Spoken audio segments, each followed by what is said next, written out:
not interpreting, we all have a role to play to guarantee equitable communication in a multilingual space. And here's what we can do to help. Speak at a moderate pace and pause often, especially between speakers or between languages. If interpreters need you to speak more slowly, they will do this. A down hand gesture. Yeah. If interpreters need you to speak louder, they will do this. Only one person should speak at a time because otherwise it is impossible to interpret. Thank you very much. As I said, this is a test run. This is our first time that we're doing this, not only in a public budget meeting, but I think in a public setting of the city. I also want to say thank you to Katrina Foster. I can't even say her name, but she is my legislative assistant, and she has been kind of working very hard to make this evening happen, as well as Jared, our communications office, and others that I'm sure that I'm missing, including Mary Allison, who you just saw. This has been something that we have been working on as we adopted our language access policy, that our program language access office that was championed by our Mayor Pro Tem, Mayor Pro Tem Raina Parkshaw. I'm sorry, it's been a long weekend. My daughter was home for her wedding shower, and I've had people in and out of my house, so I'm a little tired for a Monday. But this is something that a lot of volunteers that are in this room, Casey Tennis, AIRR, brought to us, and it is something that we have been working on for some time. So I just want to thank all those that are involved. So here we go. We're going to try this, and I will watch to see if I need to slow down or speak up. So welcome everyone. As I said in our last public budget meeting, this is a process that goes year-round. And I want to encourage you all, and I know Mayor Pro Tem is going to echo this again. We start this process, which is really a cyclical process, in the fall, or late summer, early fall, with our citywide business plan. And that is where we outline our goals, our mission statement, and set forth the policies by which we then hand over the reins to our city manager and our mayor to prepare the draft budget that was delivered to us on February 8th. So we would love to see the participation that's here tonight, and has been with our last two public budget meetings, to work and attend the citywide business plan to form the basis on which the draft budget comes out and the budget that we adopt. So we hope to see you all again in the fall, late summer, early fall, as we start work on the citywide business plan. I'm going to turn it over to the mayor to say a few words, and then I'll have my colleagues introduce themselves. And then at the close of the public testimony, they will have an opportunity to wrap up and say a few words. So, Mayor? And I should have stood up. I am so sorry. Again, like I said, I'm tired. Ladies and gentlemen, let's give a round of applause to Andrea Vu.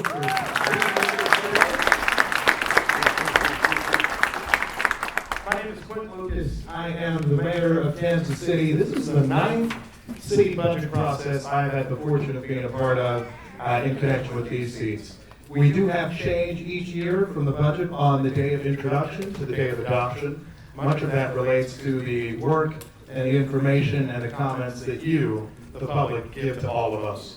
So we look forward to receiving your comment today. As Councilwoman Booth noted, this is the final of our 3 public budget hearings. We had one in the southern sector of the city, one in the center, and one in the north. But we also have public hearings, as she notes, that are coming up. This will come before the City Council Finance Committee later in the month of March, and then to the full council near the end of March, on March 28th, which coincidentally is also opening day for baseball. So, for anyone who wants to make sure you contact us, or wants to get in touch with us rather, we continue to welcome your contact, reaching out, calls, or anything of the sort. But for now, I won't overtalk the moment. Thank you for being here, and we look forward to hearing your outstanding public comments. If that is all, then we will have my colleagues introduce themselves. I'll start to my left. Kevin O'Neill, First District at Large. Wes Rogers, Second District, in District. And I just gotta say, I tell a story sometimes about when I was in the state legislature. I did a town hall when we did that horrible abortion bill a few years ago, and there were a lot of people that had a lot of opinions on it, and contacted my office. And I said, I'm gonna do a town hall, we're all gonna show up, we're gonna talk about it. And everybody was really enthusiastic. And then after I sent out literally hundreds of invitations, I was at the public library in North Kansas City waiting for all those people who were going to come and have this great dialogue. And my friend Shirley showed up, and I see my friend Shirley there. And my neighbor showed up with his kid, and my mom showed up, and that was it. And I will just tell you, we get so much better government when people actually show up. And we can agree, we can disagree, but as long as we're here together to talk about this, you guys are listening, we're listening, we're going to get better results. So thank you all so much for being here. This is terrific. All right. Thank you so much for being here. Thank you to our budget chairwoman, Andrea Vu. Thank you for guiding the process here. My name is Nathan Willett, First District Councilperson in the district. So that's everything north of Berry Road in Platte County, that's city limits, and then the portion of Liberty Public School District in Kansas City, and then the Staley portion of the North Kansas City School District.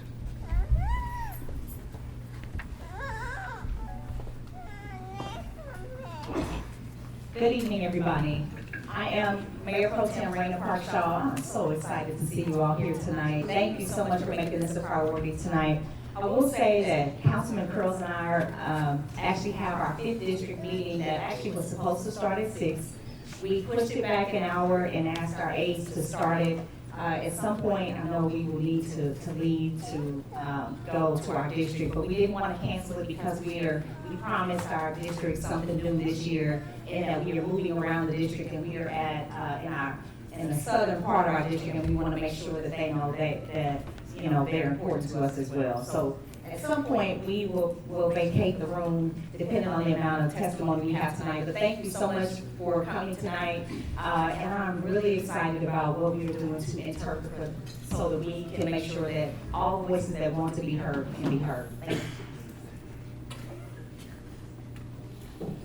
Good evening, my name is Jonathan Duncan, City Council, 6th District. I just want to echo the comments of my colleagues and express humble gratitude for you all to take time out of your busy schedules, your busy evening, to show up, to show out, to speak to this budget, which again is a moral document. We fund what we value.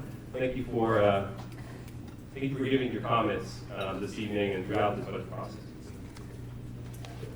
Hello, Brian Platt, City Manager. Thank you everyone for being here also. I just want to also extend sincere gratitude to the team that we've got at City Hall, the finance department team, the budget team, all of our department directors. Many of them are here right now. I just want to say thanks. This is the process that starts months in advance of this moment. And we hope that we've included a lot of the feedback that we've heard over many months from all of you about all the things we need to be including in this budget, making sure that we're funding our resources and support for everything that our residents need. So thank you so much. Good evening, everybody. Thank you again, as everybody has mentioned, for being here. This was an excellent turnout. Looking forward to hearing your feedback. My name is Melissa Patterson-Hasley. I am the councilwoman for the 3rd District at Large. Good evening, everyone. My name is Darrell Curl, City Council, 5th District at Large. I'm going to echo what you've heard already. I'm going to say, no. Yeah, thank you all for coming out this evening. This is a very important process, and I'm glad to see that you guys are taking the time out of your busy schedules to come in and share with us what your priorities are for the city, because we need to hear that from you. As Mayor Pro Tem said that we're going to be leaving, so I apologize. I won't probably get to hear everybody's testimony, and I'm trying to listen to as much as I can and take that into consideration when we go through our deliberation. So thank you once again for coming out.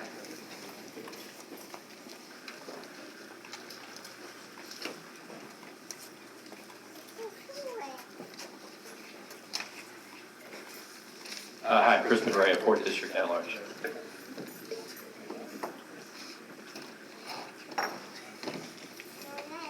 feel like Vanna White here. Lindsay, I'll just let Lindsay, I'm gonna pass her the microphone and let her introduce herself. I know, it's like, here, I'll just Lindsay French, second district at large. Are we saying anything else? You have time to say something. Okay. Huh? Favorite? At a train. Thomas. No, I apologize for my tardiness. It's at my daughter's school function, so. Okay, now I'm going to turn it over to Krista Morrison. She's our budget officer, and she's going to give a little overview of the budget process. Well, good evening, and thank you again for coming out, taking your Monday evening to provide your input on Kansas City's submitted budget. The budget is one of the most important policy documents that this City Council will consider every year. It should be a reflection of the values of Kansas City's residents, so I thank you for coming out. I'd also like to thank the City Council for coming out as well, and of course, their time. There are very difficult policy decisions that need to be made. There's never enough money to go around to support every program in this city, so it is a hard process that they spend hours with public input, so we ensure we get this document meeting your priorities. So Kansas City's budget document is available online at www.kcmo.gov/budget. It is a small 700-page document, but it slices and dices Kansas City's budget in probably any different view you'd want, by the department, by the program. If you want to look at just a few highlights, I would recommend the transmittal letter as well as the budget overview. Those are collectively about maybe 30 pages, but it provides the highlights of Kansas City's submitted budget and what's changing between our current year budget and future budget years. So Kansas City's submitted budget is a $2.3 billion budget. The budget is broken down into two categories. The first is governmental activities, and governmental activities is the general fund and special revenue fund. That budget is $1.5 billion, and it's increasing from the current year by 13.3%, or $176.2 million. The second category in Kansas City's budget is business type activity funds. That represents $768.7 million. And from the current year budget, business type activities are water and aviation departments. Those budgets are increasing 4.9%, or $35.7 million. So a little bit about how Kansas City's budget is broken out. A third is what we reference. A third of Kansas City's budget is the category business type. That's water and aviation. That's in the red here. And what that represents, those are fees supported. And those fees can only be used to support the operations and the water and aviation department. In the light blue, a third of Kansas City's budget is considered special revenue funds. And special revenue funds are what voters authorize that money to be used for. So they're restricted by purpose. An example of that is the park sales tax fund. Voters approved a park sales tax, the funds can only be used to support that operation. And the other third of Kansas City's budget up here in turquoise is considered the general fund. This is considered the least restrictive of Kansas City's budget, but it also supports some of the major services in Kansas City's budget, to include our police department, fire department, and trash and recycling. So this breaks out by goal of Kansas City's budget of how money's spent. So the goals are established. You heard our finance chair, Councilwoman Boo, speak to the citywide business plan. So there are 5 major goals. The largest area of investment in Kansas City's budget is in the area of infrastructure and accessibility. That's our public works department, water department, aviation department. The next category of investment is public safety at 26.9% of Kansas City's budget. That is the fire department, municipal court, and police department. And then you'll see the other priorities of inclusive growth and development at 5.5% of Kansas City's budget, housing and healthy communities at 13.3%, and finance and governance at 7.1%. This next slide, a couple things I think are important to highlight is every goal in Kansas City's budget, from infrastructure and transportation to public safety, the budgets are increasing. They're increasing over 10%, but notably here is the increase in housing and healthy communities. And we'll talk more ahead about why that program is increasing so much and the priorities there. But this budget invests another $49.9 million, or almost 20% increase in the area of housing and healthy communities. So this is a view of Kansas City's budget by department.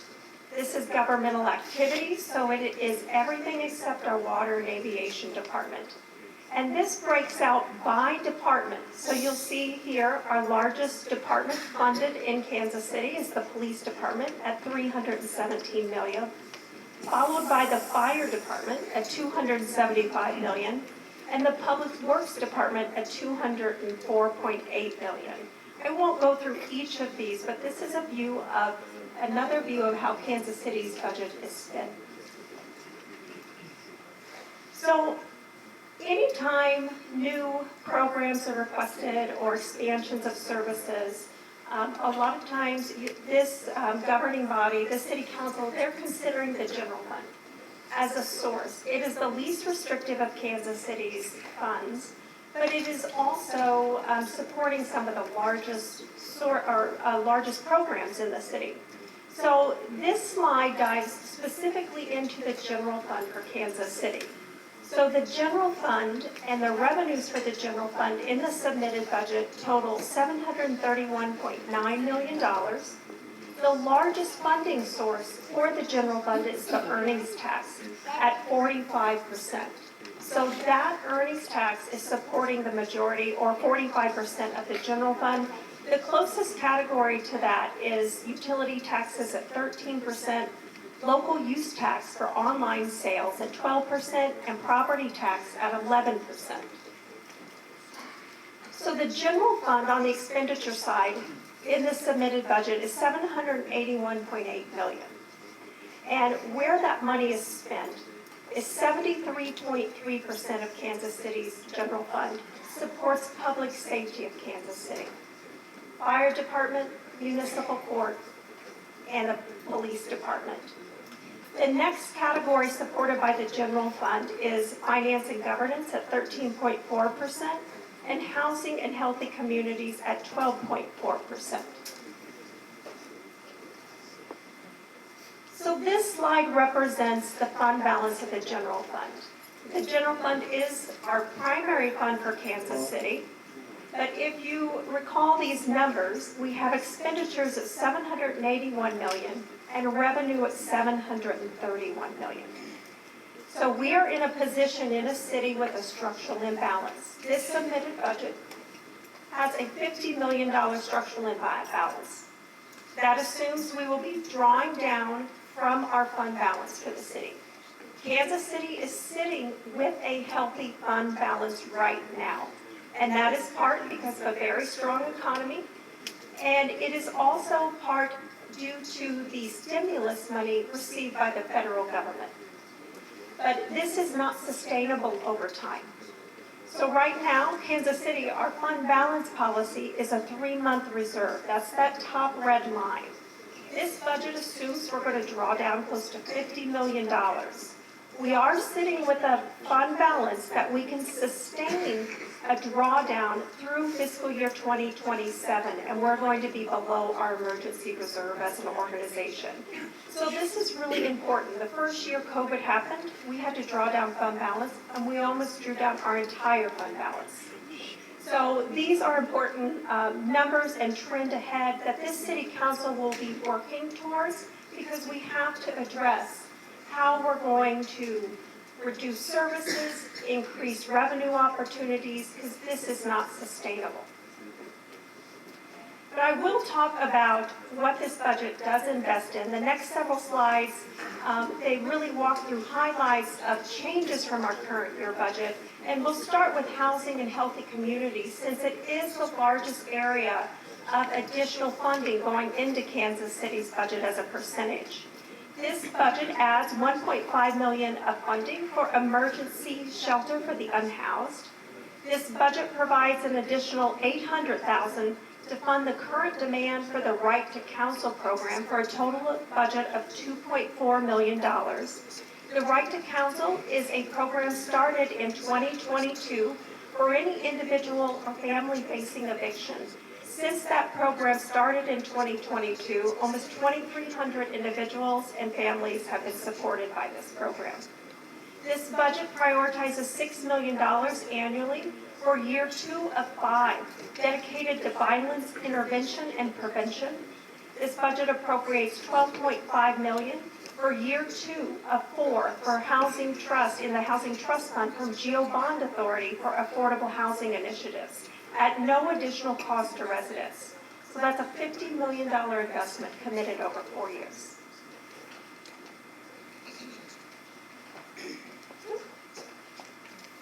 This budget adds $1.5 million for dangerous building demolition, and it also provides $400,000 for neighborhood empowerment grants that neighborhoods can apply directly for. This budget adds $2 million for the tree canopy throughout the city. That's declining so that we make sure we are replanting and investing in our climate sustainability efforts. And this budget adds $8.1 million in additional funding for a cleaner Kansas City. That $8.1 million is for the bulky item expansion. It is also funding increased contract costs related to the recycling carts that were deployed. This budget implements trash carts. So for the recycling carts, there will be trash carts deployed in this budget throughout the city. And this budget adds $250,000 for enhanced litter cleanup to the existing funding.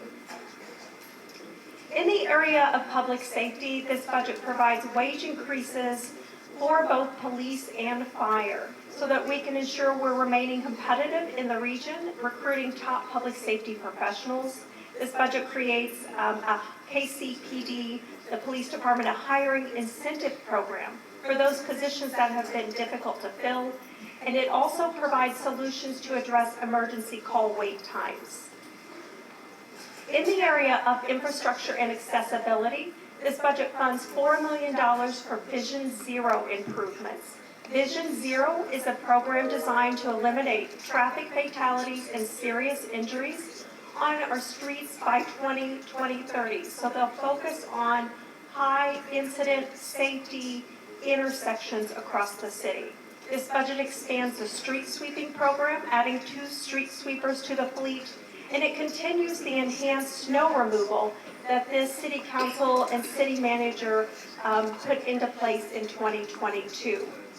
And this budget is year 4 of 5 of increased investment in street preservation from voter-approved GEO bonds. In the area of inclusive growth and development, this budget invests in Kansas City as a destination. It adds $5 million for the World Cup preparations, and it increases funding to Visit KC by $2.3 million. Visit KC is the organization dedicated to bring tourism to Kansas City. And this budget adds, or it's the second year that we're dedicated $500,000 for small businesses. And this is the first time there's a $200,000 allocation for restaurant incentives. In the last council goal area, finance and governance, this budget continues investment in the equity office and improving accessibility of city services. It appropriates $375,000 for language access initiatives and adds $1 million of funding for a new refugee and immigrant services program. It dedicates $210,000 for the reparations committee, and this budget also focuses on Kansas City's those that provide service to residents. It provides wage increases for all of our employees and also provides fully funding based on the actuarial required contribution of our pension programs. So where we're at in the budget process right now, on February 8th, the city manager submitted the fiscal year 25 submitted budget to this mayor and city council.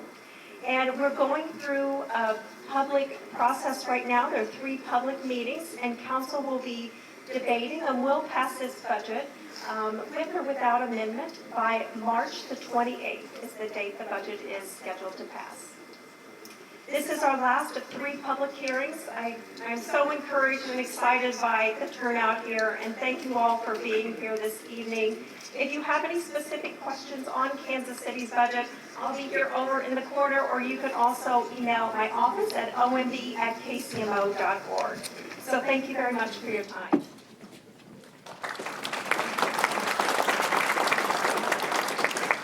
Thank you, Krista. We will begin with the public testimony. We will be given 2 minutes to testify.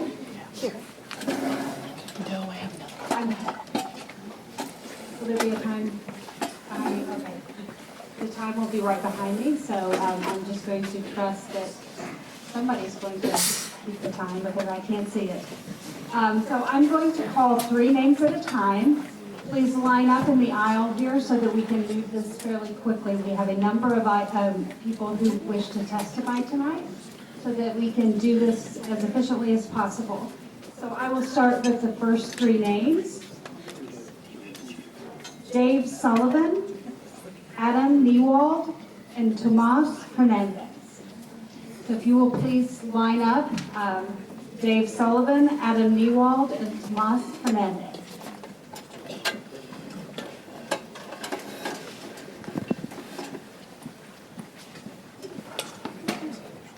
Mr. Sullivan, go right ahead. To you. You're going to stay for the whole thing.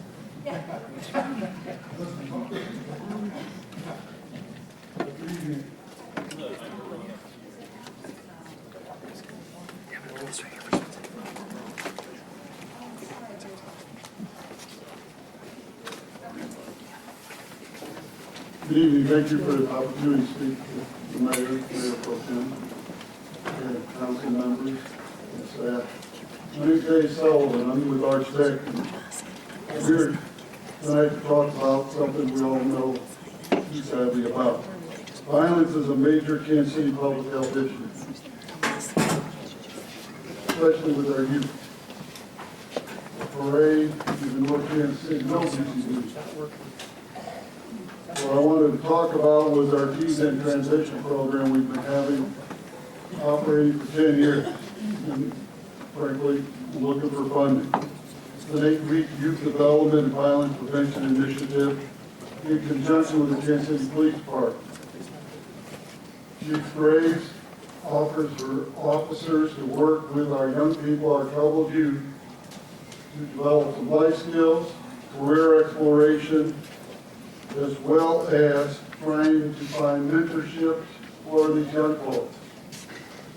It engages these police officers, and we also have some outcomes that are, quite frankly, top-notch. Last year, our program, we had 23 youth go through. All of them are still in school a year later. These are kids from all over the city.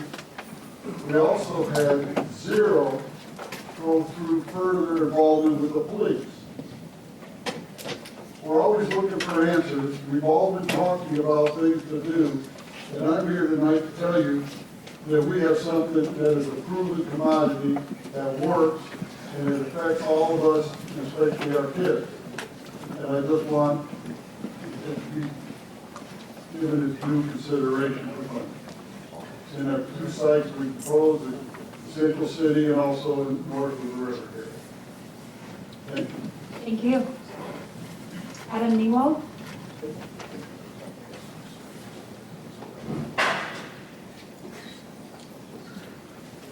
It's Adam here. Okay, and I was told Tomas is not going to get testimony, so I'll call the next 3. Khalil Anthony, Derek Lewis, and Caitlin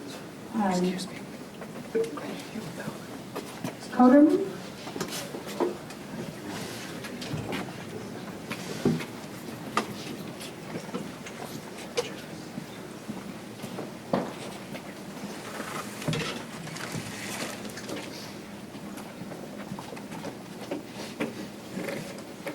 Khalil, Derek, and Caitlin.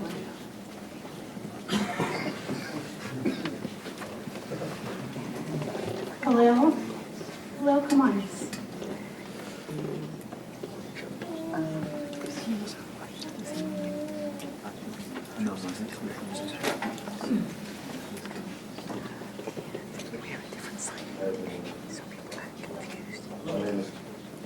My name is Khalil Anthony. I'm with the 6th District. 54th and Woodland, and here's my testimony. I'm a 25-year-old man with autism spectrum disorder my whole life.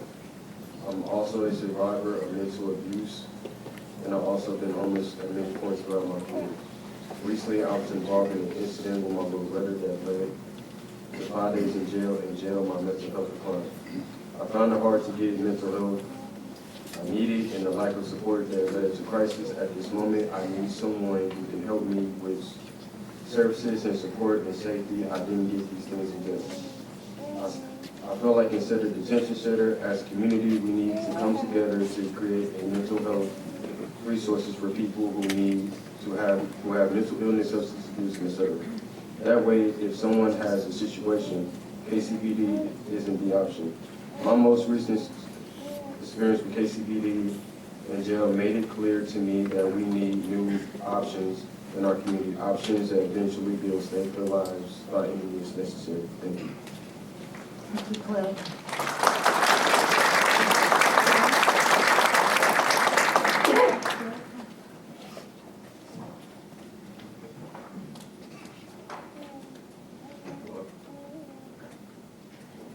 Hello, my name is Derek, and I'm a member of the Sunrise Movement. Kansas City resident and a bus rider. I'm here asking City Council to allocate an additional $42 million to public transit to fully fund our bus system and deliver us more frequent flights. The route I use is Meadowbrook to Irrigate. This route has already experienced major change with bus stops being moved from the Gladstone area at the start of September of last year. An area with major grocery stores like Walmart and Item. I don't want others to go through the experience of having to figure out how they're going to get groceries. Hundreds of bus riders like me that face the confusion and stress that I experienced personally with these possible life cuts. Public transport is a human right and should be prioritized, which raises the question, why is public transportation not a priority? Why are you not fully funding the buses? If your excuse is that you don't trust what KCATA will do with the money, your role as council members is to lead and represent your community. Yes. How are you doing that effectively if you are not prioritizing the needs of your community? Fund our buses. Thank you.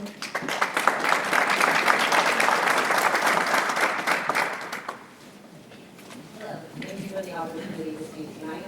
My name is Caitlin Holterman. I'm a 4th District resident of the Northland and a substitute teacher in our North Kansas City School District. I'm here today to call on the KCMO City Council to invest an additional $42 million into our bus system to fully fund the bus service, zero fare, and expand 3-day bus rides in our city, including along Northfield Traffic Way. I know firsthand the stress of using our city's bus system, as I didn't have a vehicle for most of 2020, and I took the bus every day to my serving jobs while I was involved in. Because of the bus system schedule, I had to either arrive 40 minutes early or 20 minutes late, and when I left, I had to wait up to 40 minutes for the next bus. If I was working during the night shift, I wasn't able to take the bus at all. As you can imagine, during the pandemic, I did not make very much money as a server. So to make ends meet, I would ride a bike in the dark back to my apartment on streets that didn't always have sidewalks or bike lanes to use, which of course is not the safest option. I currently have the privilege of owning a vehicle, which has eaten huge holes in my budget and savings. I recently had to shell out $400 just to replace the starter in my car. I take the bus system as often as I can to my jobs at various schools in the Kansas City North School District. The 20-minute walk to the nearest bus stop was not ideal. Of course, I hate showing up sweaty and stressed about arriving on time. I genuinely don't understand how you can have a conscious cut the city's bus system so drastically. This will have detrimental effects on our city's residents, our servers, our teachers, our healthcare workers, our students, immigrants, and others that are just trying to have a green commute. For these reasons, the city should fully fund our buses and expand frequency at an additional $42 million. As stated by Gustavo Petro, a developed country is not a place where the poor have cars. It is where the rich use public transportation. Thank you.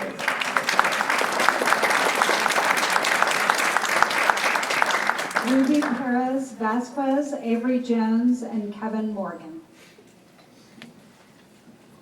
Ruby, Avery, and Kevin.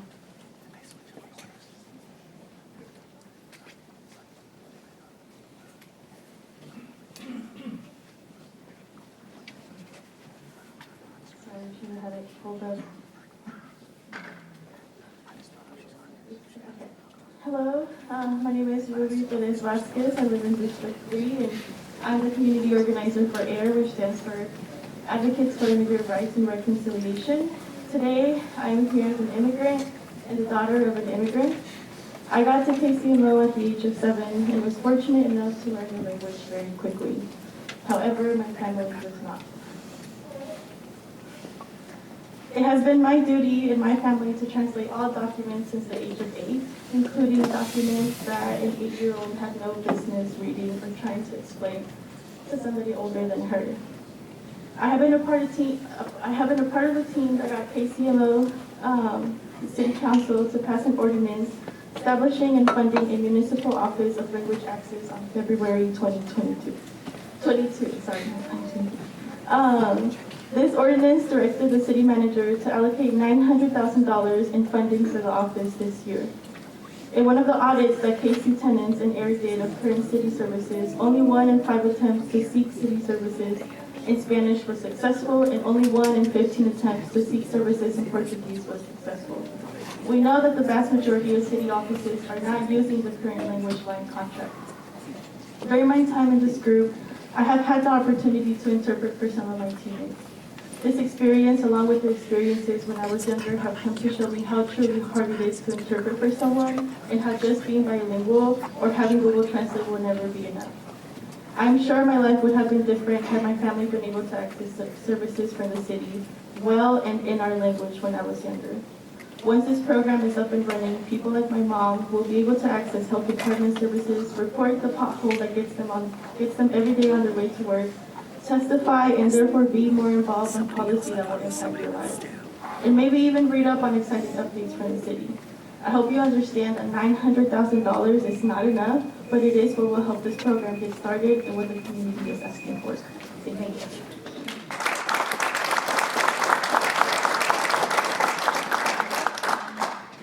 Hello everyone, I'm addressing the crowd. So for everyone giving testimony, this mic is adjustable. So before you get up here, make sure you adjust it to where your mouth is. And then make sure your mouth is as close as you feel comfortable to this mic, because it will not pick you up otherwise. Great? Thank you, Madison. How y'all doing? My name is Kevin Morgan. I just took the mic. I'm a rapper too, so I'm a pastor also, but I'm in Midtown, Kansas City. I have a full-fledged mentorship program. It's called Lean On Me Ministries. I help formerly incarcerated individuals. I help people with cognitive issues. I just meet people where they're at. It doesn't matter to me. One of my greatest stories is when I met a guy. The judge called me and said he did 33 years. And when she told me this, my heart fell. But when I met the guy, I said, will you allow me to love you? And he said, I will. And when I got him out, the first week, he was in and out of the hospital every day for the first week. Had I not been there by his side, the police would have took him to jail. Had I not been there by his side, the judge would have said, listen, we got to lock him back up. But because of programs like mine, doing full-fledged mentorship, I was able to help this man and so many other people. So I'm asking y'all today, what does unity mean to you? Amen.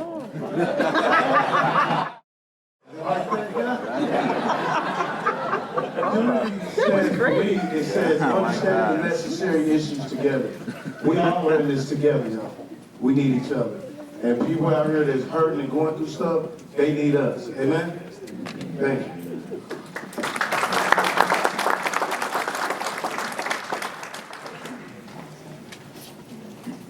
Hi, my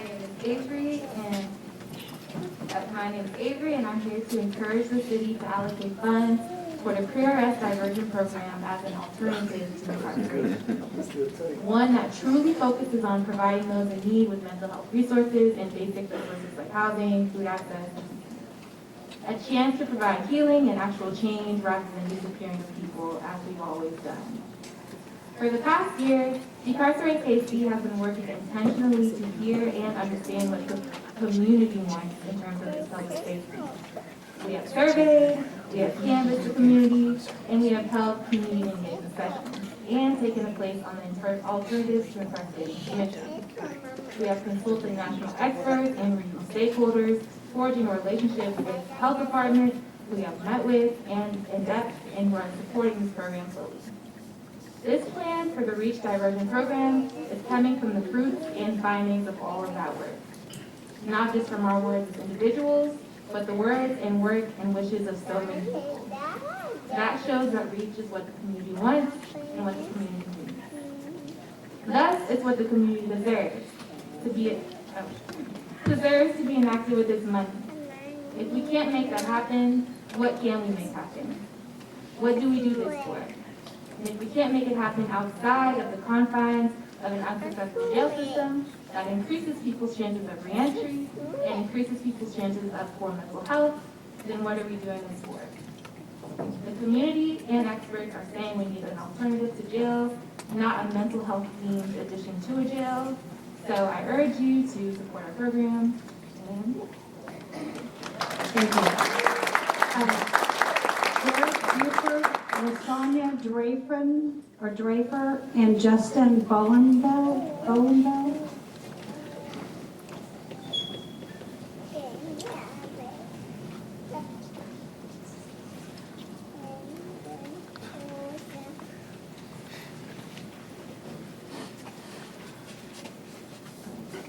Derek, are you here?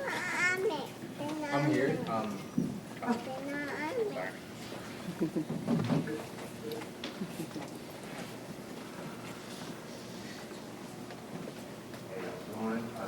hear me okay? So my name is Derek Buford. I stay in the 3rd District. I'm legally incarcerated KC. I'm asking that you fully fund the pre-arrest diversion program and house it in the health department and not the Department of Corrections. Houselessness, poverty, mental health, etc. are all public health issues. And since this program would address these issues, it should be placed in the right department. That being said, Kevin O'Neill, on Saturday at the last budget hearing, you said, I think it's clear that we all want a jail.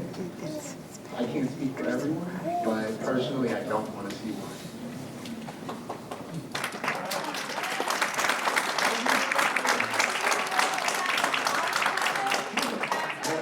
I got a call yesterday from my brother who's currently incarcerated in Marion, Illinois, and I've seen how incarceration strains relationships. I'd rather live in a city that invests in its community and its people instead of literally cementing the tradition of slavery. Black and brown folks are disproportionately jailed in this city. In fact, 70% of the city jail population is black. So if this is a moral document and a reflection of our values, you gotta ask yourself, are we going to be a city that invests in its people, or are we going to be a city that doubles down on slavery? Fully fund the pre-arrest diversion program and reimagine what safety looks like in this city. Thank you.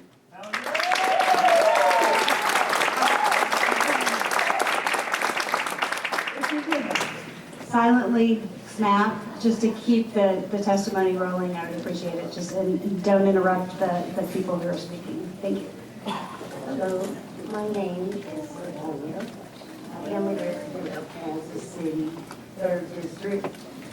I gave testimony on Saturday, but I'm back today to drive my point home. I have a son and grandson who are incarcerated, and I know they don't get the help they need in jail or prison. My grandson has struggled his whole life with severe mental issues due to trauma.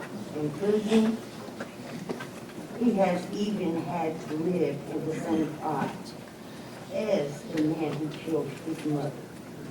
My grandson got drawn into the system early in life because there were no other options for him to get the help he needs. He has been a victim of a system that was not designed to help him. What people like my grandson needs is a strong support system and community around him. I watch my son and grandson struggle to grow up in a world that doesn't love them back, that treats them like a threat. It costs less to help people where they're at than it does to incarcerate them and make them disappear. As a member of the council, you have the opportunity to create a system of responding with care and empathy as an alternative to the endless cycle of incarceration that took my boys from me and that takes boys from their mothers, grandmothers, and communities every day.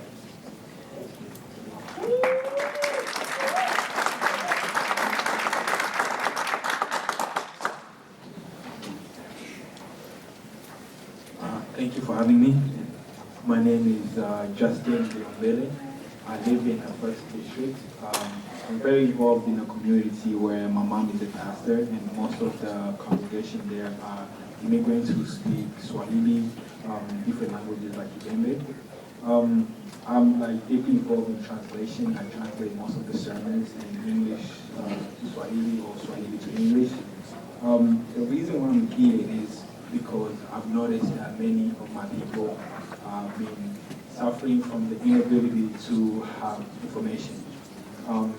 I'd just like to share an example from a month ago when I was at work. I came home, found another family member, like a single mother with the children, staying at our house. And I tried to ask my mom what happened, and I found out they got evicted from their house. But all of this, this was sent by the landlord, and the information was in English, the language they did not speak. They didn't know they had the right to counsel, didn't know that they could be, this information could be translated, but it was in English. But as soon as my mom helped them out, going through the process of helping them out, we noticed that this could be something that it could be helpful to our community if a language access was being available to people like them and people like us. So I would like to add for the city to be able to help us. This access with 900 million prevents tragedy like this one and contribute to the Kansas City becoming a city where all people feel welcome and at home, no matter where they are from or what language they speak. Thank you.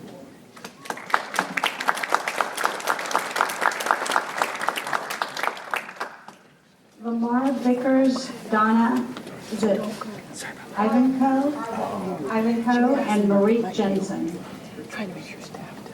Hi, Lamar Vickers, KCOG. And Saturday, actually, well, what was looking more at and say why. Crime and violence is a cultural issue. We saying that we want to attack it from this perspective. The high school and under, hot summer nights, Apollo nights, citywide sports, mentor programs, school suspension programs. I personally have worked in those areas when it was successful here in Kansas City. And you want the kids out of the plaza, out of the malls, out of Crown Center, sending us. We have what it takes, and we would do what it takes to put them in a formative, positive mindset, keeping them engaged in positive activity. For the 18 and over, jobs, job network, career training program that we are this close to implementing, a sales program already in place, housing program that we wait on the city's approval, yet we want to have an entrepreneurial program where we can teach them. Listen, you can be out here and start your business illegally, come do this legally with us. And you got a political group we started. And I say, you know, I came Saturday, I said, oh, I know what I could ask y'all to do. April 26th, at the music hall, we're gonna have our first talent showcase, which that's what we're gonna use the money to go back into all of these programs that y'all give us the buildings to work with. And I say to you that when they had that gang violence bang summit way before us, they said to them, they said, give us opportunity and we'll call it truth. This is the opportunity that they need. And we are the perfect vehicle to bring the message.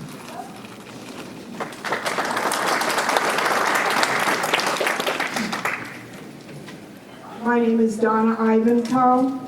Thank you for being here, Mayor Lucas, district members. I was very excited to hear about Cleaner Kansas City. I really like the idea of trash carts. I know that my recycling bin has been a godsend because I live on North Troost, and when the wind blows and the recycling materials go floating down the road, nobody wants to pick them up. And it's like, okay, there they go, sailing away.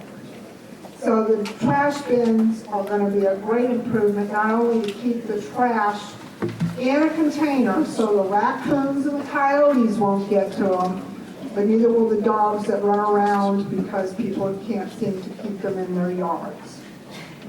I only have a question concerning the number of bags to go in the trash bin. I use a 13-gallon kitchen bag, and some people get the 35-gallon trash bags for leaves to put out at their curb. As a single person, my tube accommodate me until I have those styrofoam things that come in packaging materials. Doesn't go in recycling, has to go into trash, and you pick up a lot of room. The other issue is homeless. I live across the street from Inglewood Park. Last year I called about homeless camps in the forest, in an area where you can't see them unless you go look for them. And when they finally came and removed the people, the debris and the pollution left behind. Who's responsible to clean that up? It just continues to stay there. Plastic bottles do not disintegrate. Plastic sheeting breaks apart and just floats around. You need to have better cleanup. Thank you. I'm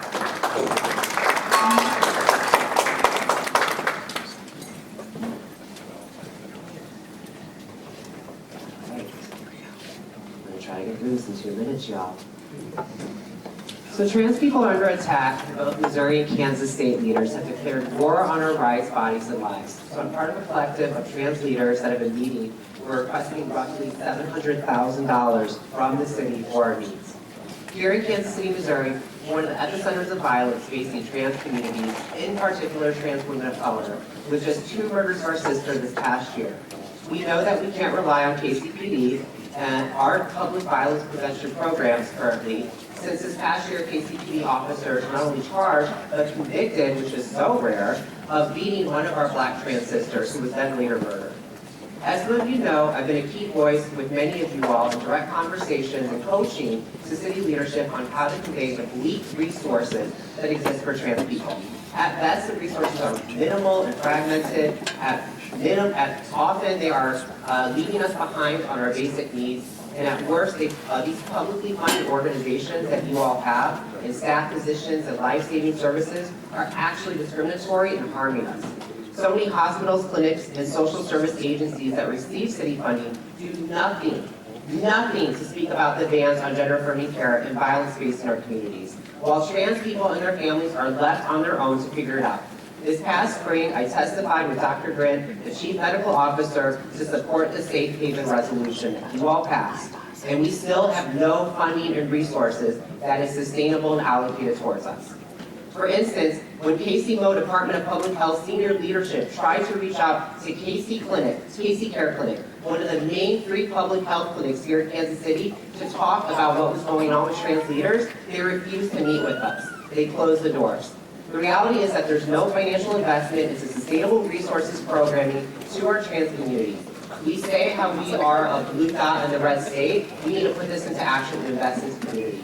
Our situation is dire and urgent, and we can't use trans people to win political points, transactional relationships, or as media flashpoints. So we invite you to that conversation we're going to have, hopefully, on March 13th, where we can talk about this one. Thank you.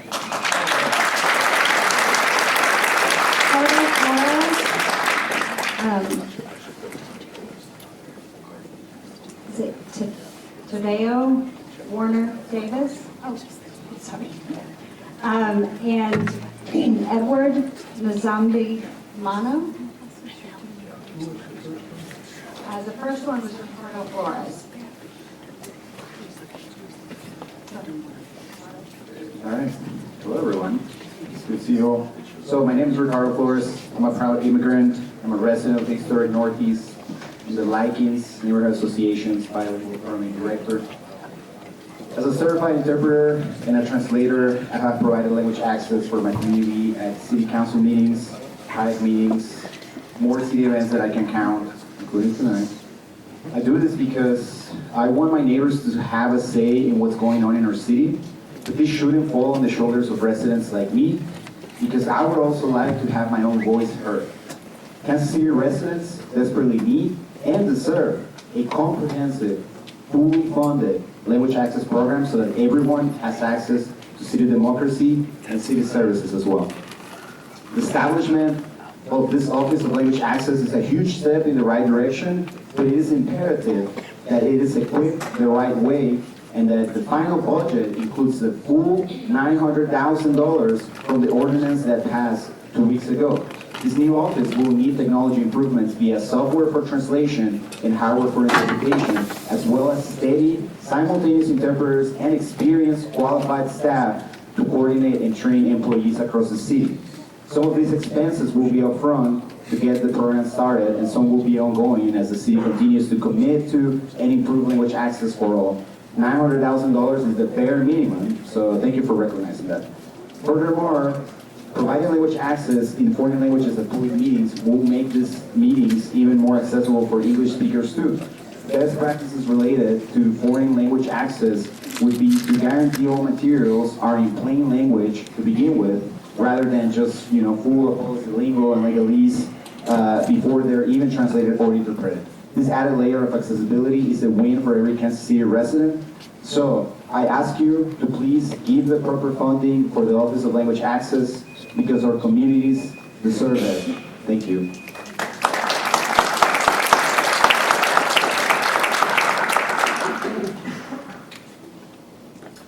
Hi everyone, my name is Tadeo Weiner Davis. I'm a leader with KC Tenants. I'm a resident of the 4th District. I'm here tonight to urge the city to allocate the full $900,000 for the newly created Office of Language Access. The importance of the duties and responsibilities of the new office cannot be overstated. And in order to live up to its charge, the Office of Language Access needs sufficient and adequate resources.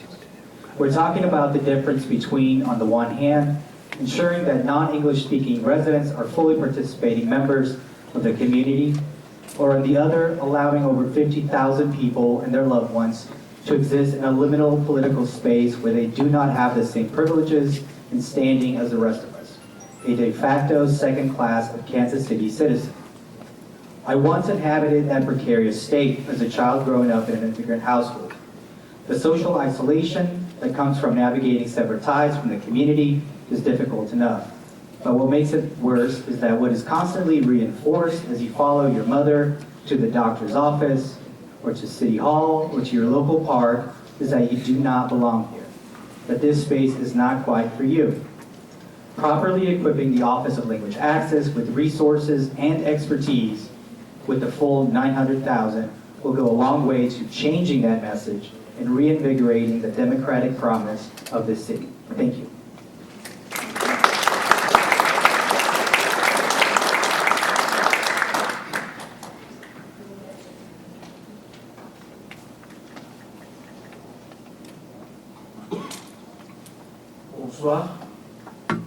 m'appelle Edouard Zamimana, du quartier Arrondissement, et je suis honoré de m'adresser à vous aujourd'hui.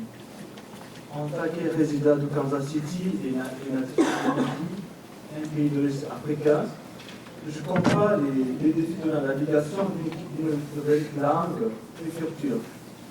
Bien que je parle anglais, je choisis de parler en français aujourd'hui, car c'est ma langue que j'utilise professionnellement. My name is Edouard Zamimana. I live in the 4th District, and it's an honor to speak with you today. As a Kansas City resident and native of Burundi, I understand the challenges of navigating a new language and culture.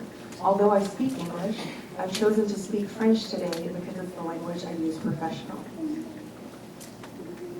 Je tiens à souligner que Google Translate n'est pas une solution suffisante pour l'accès aux services linguistiques. Nous avons besoin de traducteurs et d'interprètes professionnels qui peuvent saisir les nuances de la langue et de la culture pour assurer une communication efficace.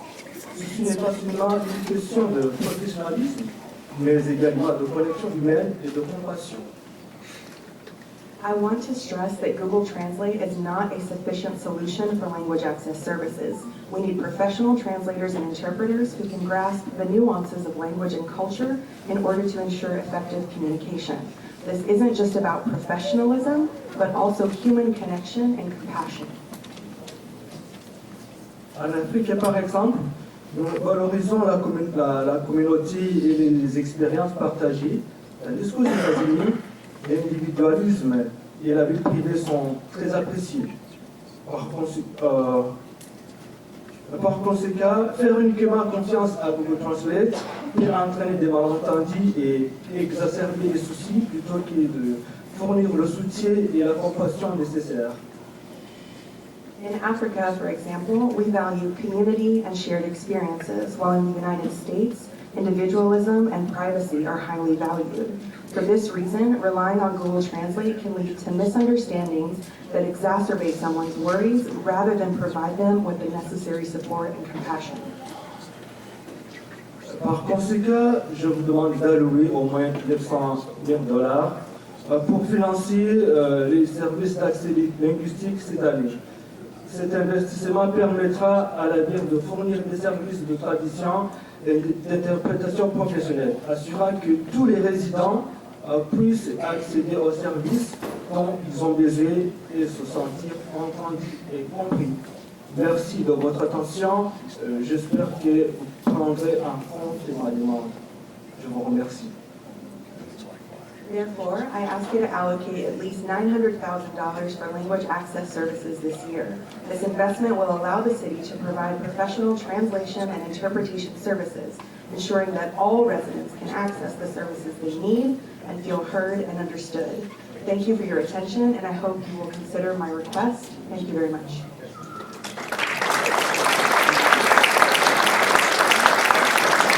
Diane Hirschberger, Ed Pale, and Neil. It looks like Moreland, but it's not. Sorry. Good evening. My name is Diane Hirschberger. I'm a 5th District resident of Marlboro for 28 years. For people who are new to the Council, Marlboro is a community of 10,000 people, larger than most towns in the state of Missouri.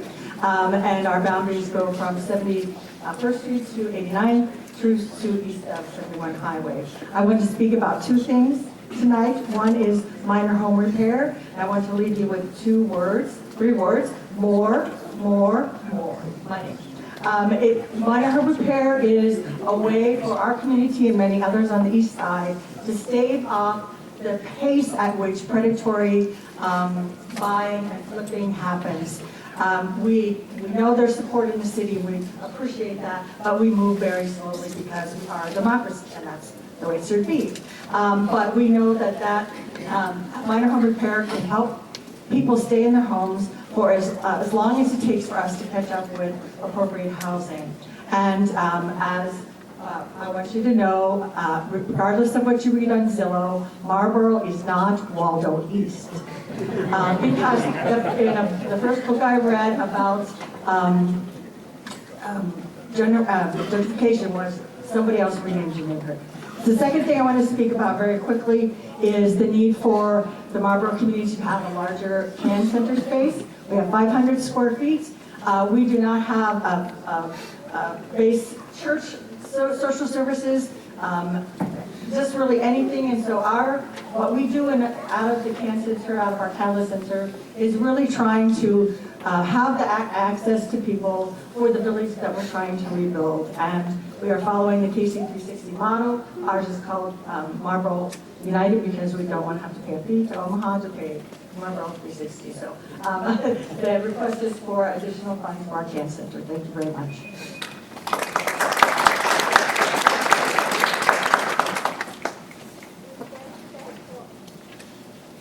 Good evening. My name is Ed Kyle. I reside in the 2nd District and am a member of Trinity United Methodist Church down in the city. We have chosen as the leadership of our social justice task force to serve as allies and supporters of the KC Tenants Union. And in that capacity, I want to thank and commend you all for paying attention to KC Tenants. The language access program, the right to counsel, the ban on source of income discrimination, and the other initiatives that are still underway are very important.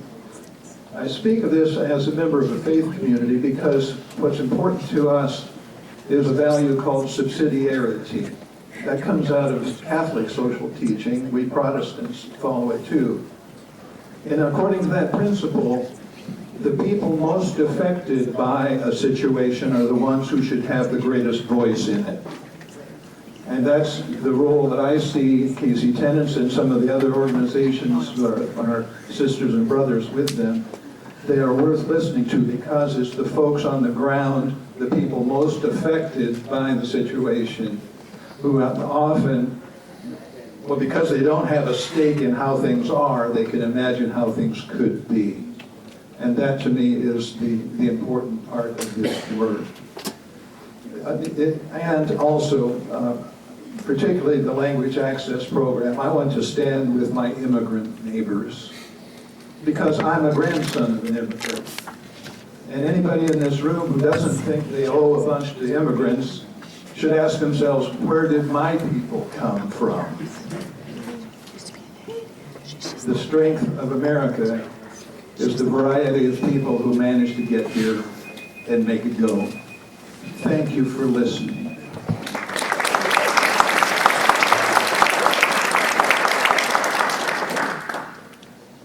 Good evening, everybody. My name is Neil Lamar, and I am here to advocate for better buses in Kansas City. I'm a bus rider, and I ride the Main Street Max and 85 and any of the other routes that will get me around. Public transportation was a language I understood before I could speak English, and it gave me and my mom a much-needed sense of independence. It also showed me that Kansas City is a community Kansas City is a community, and that nurtured my own interest in participation and volunteering, leading me to KKFI Community Radio, where I host and produce a radio show. People sitting in the same seats of decision-making that you're sitting in have been able to influence the improvements to our public transportation system over the years. More than 1,000 community members and riders agree that we need better buses for KC, more frequent routes, better east-west connections, and zero fare forever with access for all. I urge you to consider public transportation not only as a mode of mobility, but also as a language of care for Kansas City to express itself, welcome visitors, and take care of its own. I hope that you show us up, find the money, and make it happen for better buses in Kansas City. Thanks. Carrie Reynolds, John Roper, and Irma Reyes.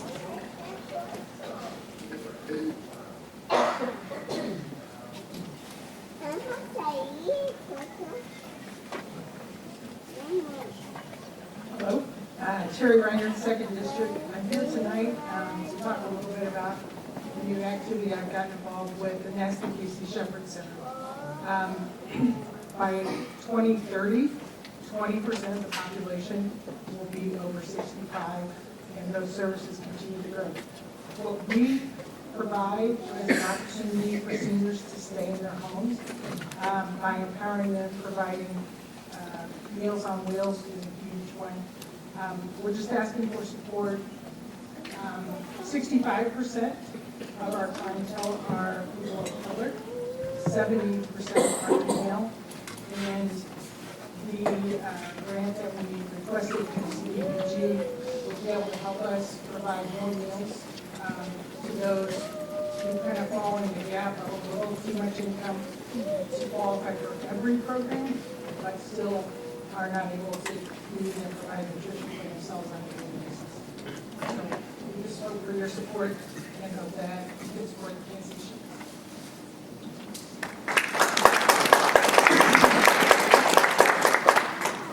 Hi everybody, my name is John Roper. I've been actively engaged with the Airline History Museum for a number of years, and I know you're aware of the fight that we've had. But what I'm here to reiterate tonight is the trouble that we're having with our kids and violence. And I don't think anybody disagrees that STEM and education are the #1 way to stop this. And I'm working with several companies. I have one company in particular that is not here to ask you for any money out of your budget. We're here offering you $750,000 worth of computers and software to put into our schools free of charge to all of our kids, to the at-risk kids. We have done wonderful things for kids over the years. We brought a young gentleman, Cameron Jones, out of the 3rd District. He came down to the museum, went through our Civil War Patrol program. That young gentleman rose up out of the 3rd District and is now, he went on to West Point, and he's now serving the military and stationed overseas, and he's going to bring this stuff back. I mean, I just can't emphasize enough that we've got all of our resources, and I know there's been bad blood, I know that there's been history, but I'm asking you guys to please rise above this. Like I said, we've got the first batch is $750,000 worth of computers. There will be sent more. I've got $50,000 flight simulator ready to start teaching these kids and get them initial training. And it's FAA certified, meaning they can actually log this flight training.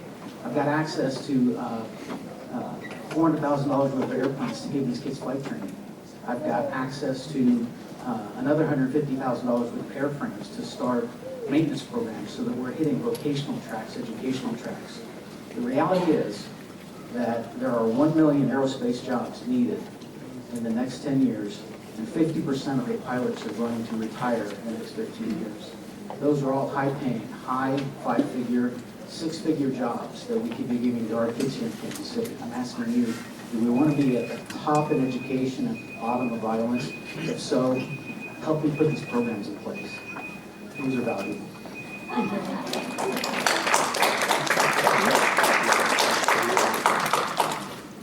Hi everyone, my name is Ilma Reyes and I live in the 3rd District. I'm here tonight because I was 5 years old when I started interpreting for my mom. I would interpret almost everything for her, teachers' reports during parent-teacher conferences, doctors or nurses' questions and instructions at our health checkups, and I'd even interpret for her at the Jackson County Courthouse, quite often in the Office of Revenue. My experiences were usually stressful and pretty uncomfortable, but I knew that if I didn't interpret, my mom would have a voice or an ability to resolve her problems. Today, I'm very excited that the City Council passed an ordinance establishing and funding a municipal office of language access.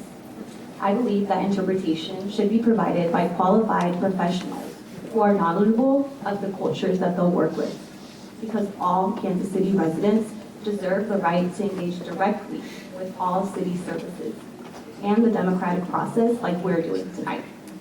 The only way that this program will work is if it's staffed by people who speak one of the top languages here in Kansas City. People who are part of the impacted communities and people who have real experience in providing language access, and beyond language access, have experience supporting immigrants and refugees in complex and culturally diverse systems. The benefits of this program won't be seen or felt if it isn't fully funded or prioritized. Allocating $900,000 for language access is the next step in ensuring that the Office of Language Access can begin to develop a quality system for language access here in Kansas City. Thank you. Thank you. Olivia Mead, Charlie Adams, and Gloria Green.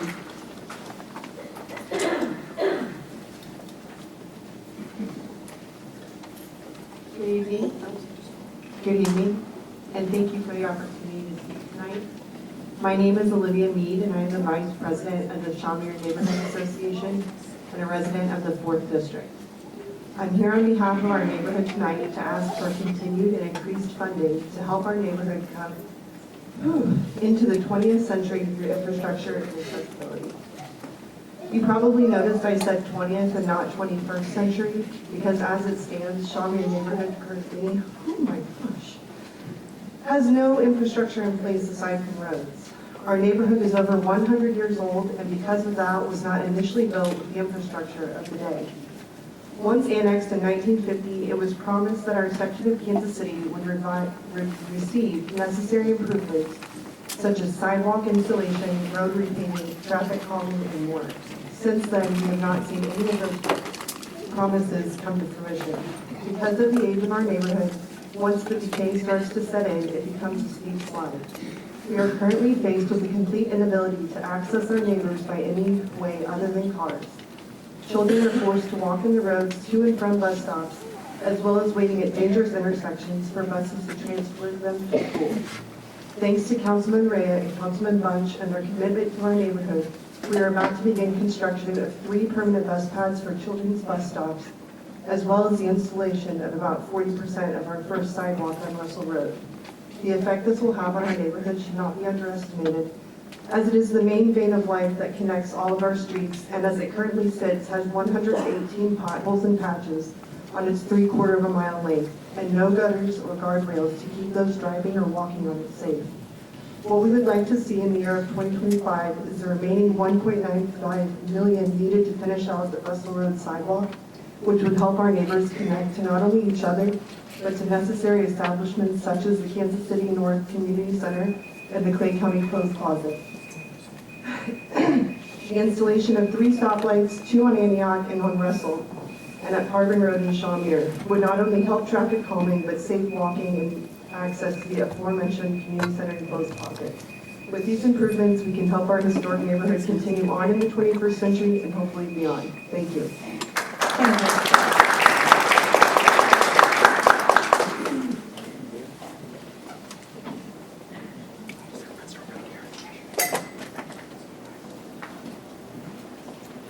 Hi everyone, my name is Charlie Adams. I'm a 3rd-year medical student, 1 year from being a physician pursuing pediatric emergency medicine, and I am a proud transgender man living here in Kansas City.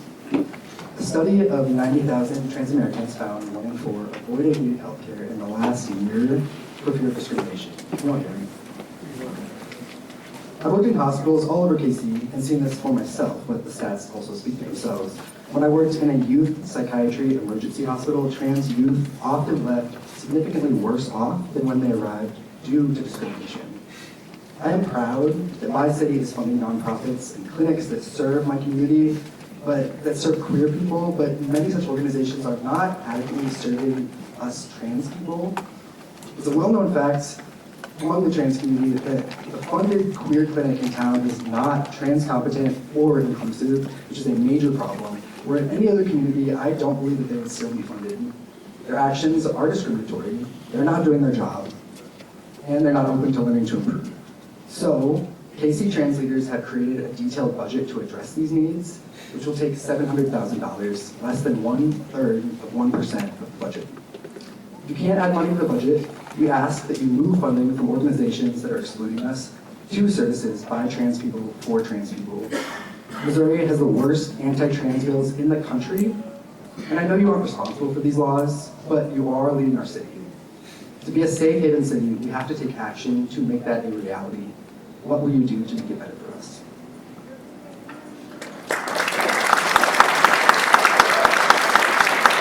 Right on. So diversity. I'm G in KC, 4th District. I'm a leader with Incarcerated KC.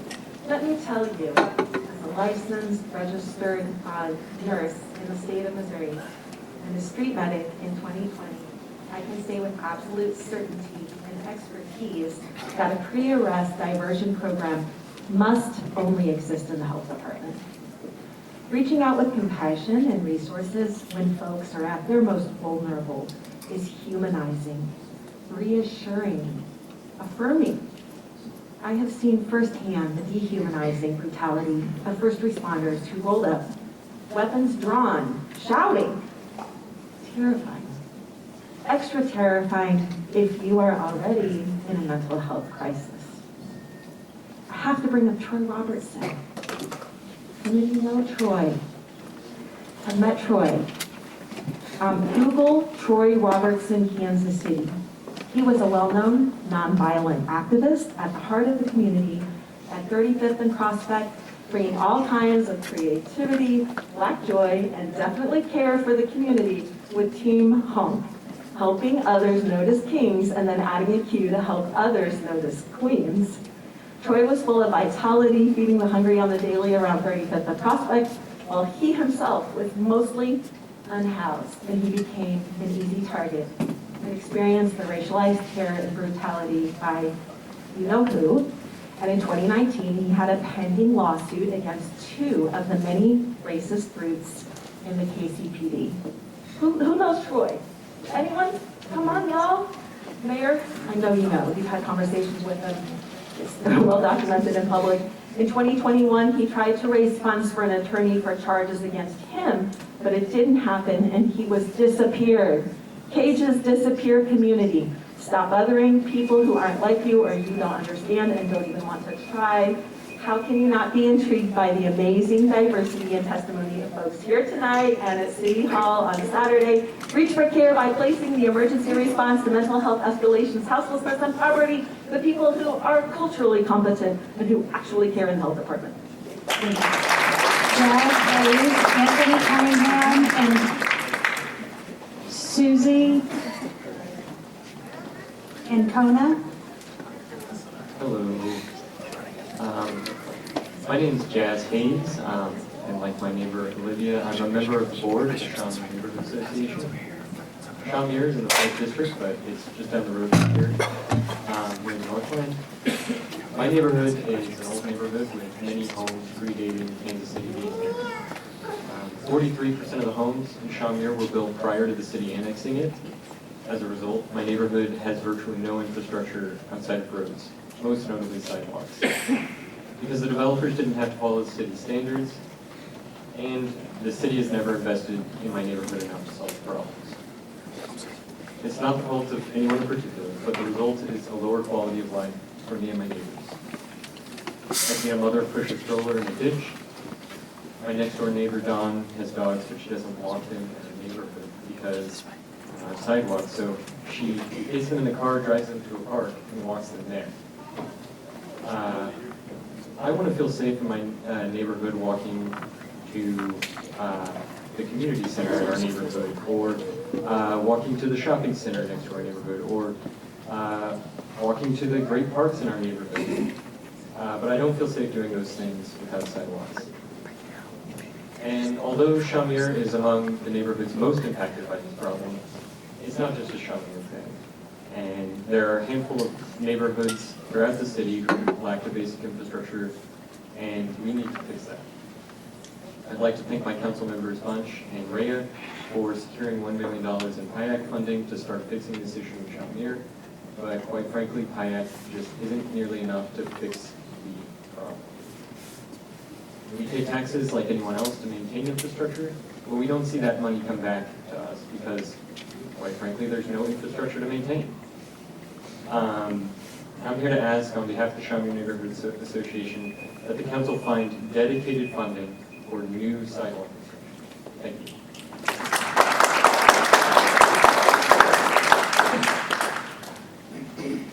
Good evening. Can y'all hear me all right? Very good. Yeah, my name is Anthony Cunningham. I'm a 4th District President, a leader with Sunrise Movement KC, and I'm a bus rider. In fact, I'm transit dependent. And I'm here today to express my dismay with the proposed budget allocation for our public transportation system. The fact is that $67 million simply will not go far enough to maintain our current level of service. And so I am beseeching this body to commit an additional $42 million for our buses, including $26 million to maintain our current level of service. Failure to do so would mean dramatic cuts to bus service, resulting in people like me who don't own a car or can't afford a car to be completely isolated from even more jobs, educational opportunities, and affordable housing in our city. And with the budget, the immoral document, it's quite telling that the mayor and his staff have proposed to fund our police department an additional $32 million above and beyond what we are legally obligated to when our bus system is facing the fiscal cliff and poised to leave more poor and working class Kansas Cityans behind. Where do your priorities lie? Are you going to invest in our people and their freedom of movements, or will you double down on policing our people? Now, on the topic of investing in our people, I'd love to express the rest of my support for fully funding the Office of Language Access and making sure that non-English speaking Kansas Cityans are part of the implementation process going forward. I also want to express support for fully funding the incarcerated KC's pre-arrest diversion program known as REACH, because the fact of the matter is that most vulnerable Kansas Cityans are also bus riders. So having a program that can more easily connect those people who are experiencing distress to life-saving services will make our bus system safer and our city safer. And then lastly, I want to fully express my support for the $4 million in funding that has been allocated for Vision Zero projects. Thank you.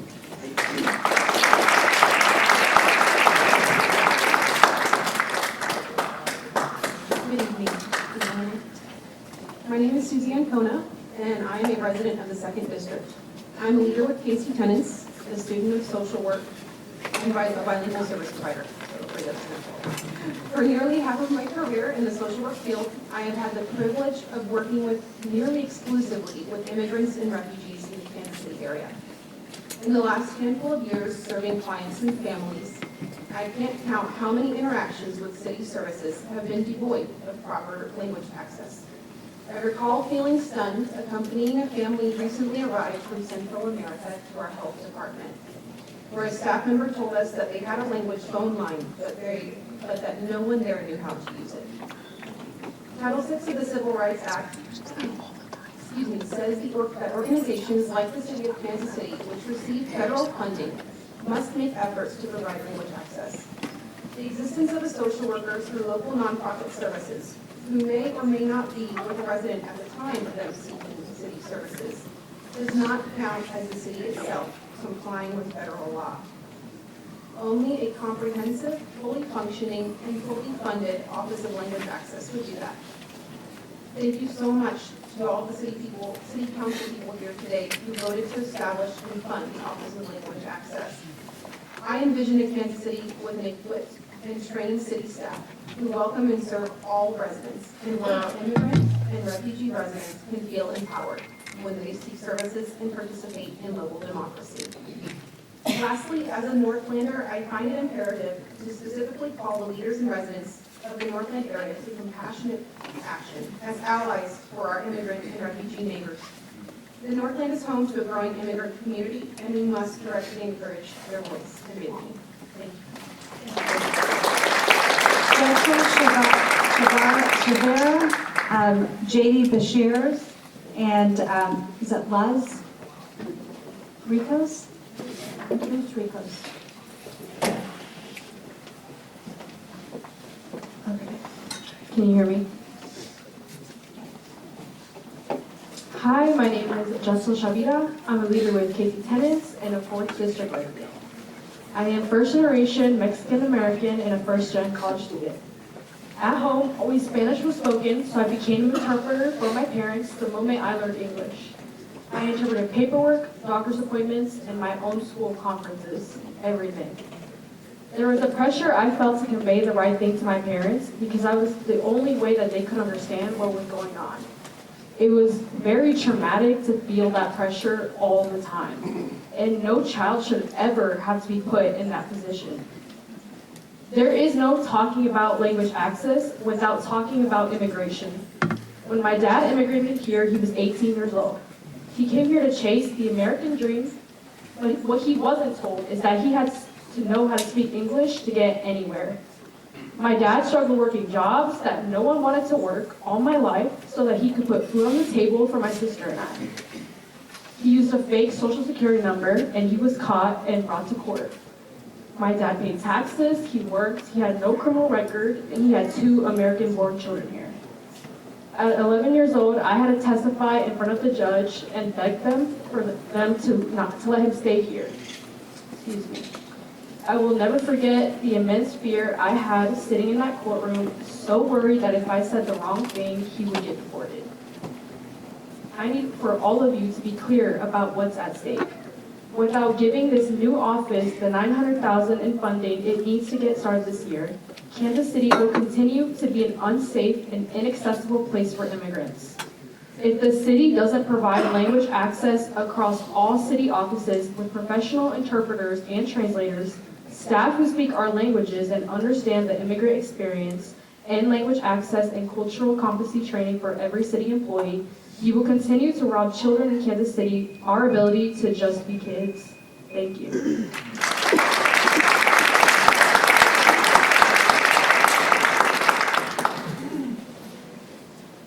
Thank you. My name is JD Basaris, and I am a proud trans Kansas City. And I've been here in the city for about 25 years. I came here with the United States Army, where I served as a military police officer at the former United States District of Mary Barracks. One of the reasons I chose to stay in Kansas City was because of the diversity here, and because of the ordinance that said we would not discriminate against me because of who I was and who I wanted to be in this city. Fast forward to today, I'm coming to you today as a concerned citizen that we need funding to support our marginalized communities. We need detailed budget items that call out expenses for these organizations to help support our city. And I ask this directly because so many things often get pushed aside when you go through the budget process. I know there are a lot of folks asking for money, and obviously you can tell there's a deep need for communities that are marginalized in the city. Right now, there are 47 pieces of legislation in front of our state legislators now that care for some of us. I'd like to encourage you to keep that in mind when you're setting the budget for this year, and knowing that you have organizations like Transformations and folks like Ruth Benson and future Dr. Charlie Adams here to speak to you about the dire need for our community. We know how to help ourselves. Most of us have been navigating care on our own for a long time.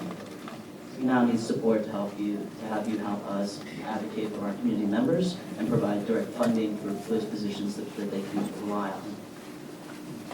I've been here in Kansas City for a long time, and I haven't used any of the services that are supposedly that benefit from the city budget. And the reason is that I was not welcome there. I did not feel welcome there. So I sought out my own care. I found my own way to create a quality life for myself. So I implore you, please keep us in mind as you approve this budget and ensure that there are line items specifically going to the LGBTQ community and specifically the trans community.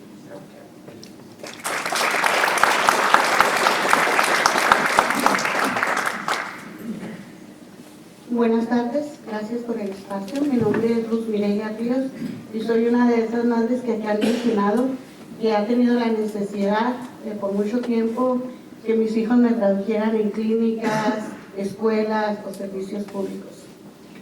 Hello, my name is Luz Rios. I am one of those mothers that needed to have their children to serve as interpreters for me at clinics and different other city services. Actualmente soy embajadora de la comunidad, líder comunitario y vicepresidenta de la Asociación Vecinal Likings.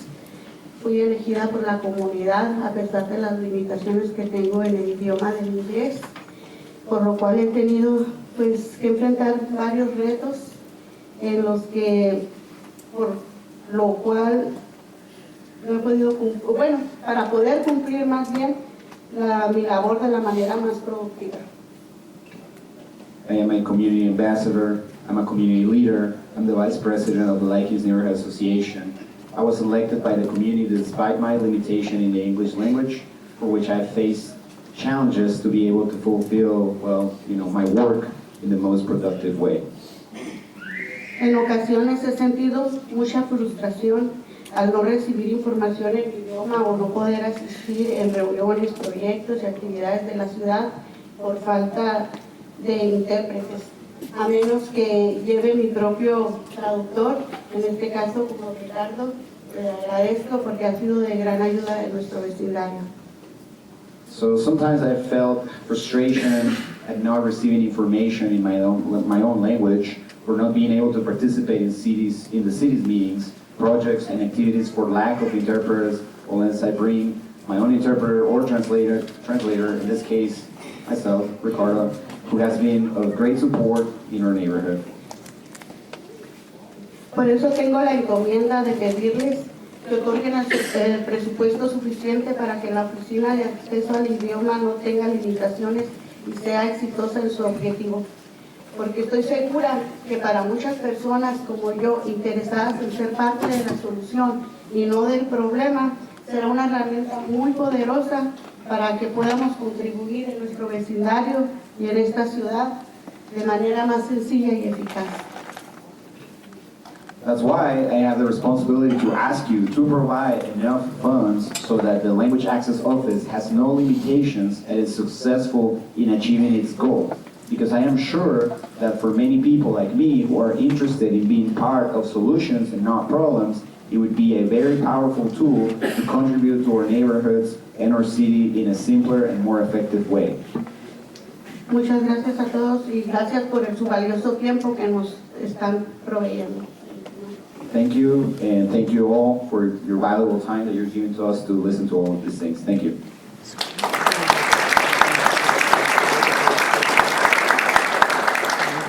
Sandra Roca, Mary Buren, and Isabella Flores Hernandez.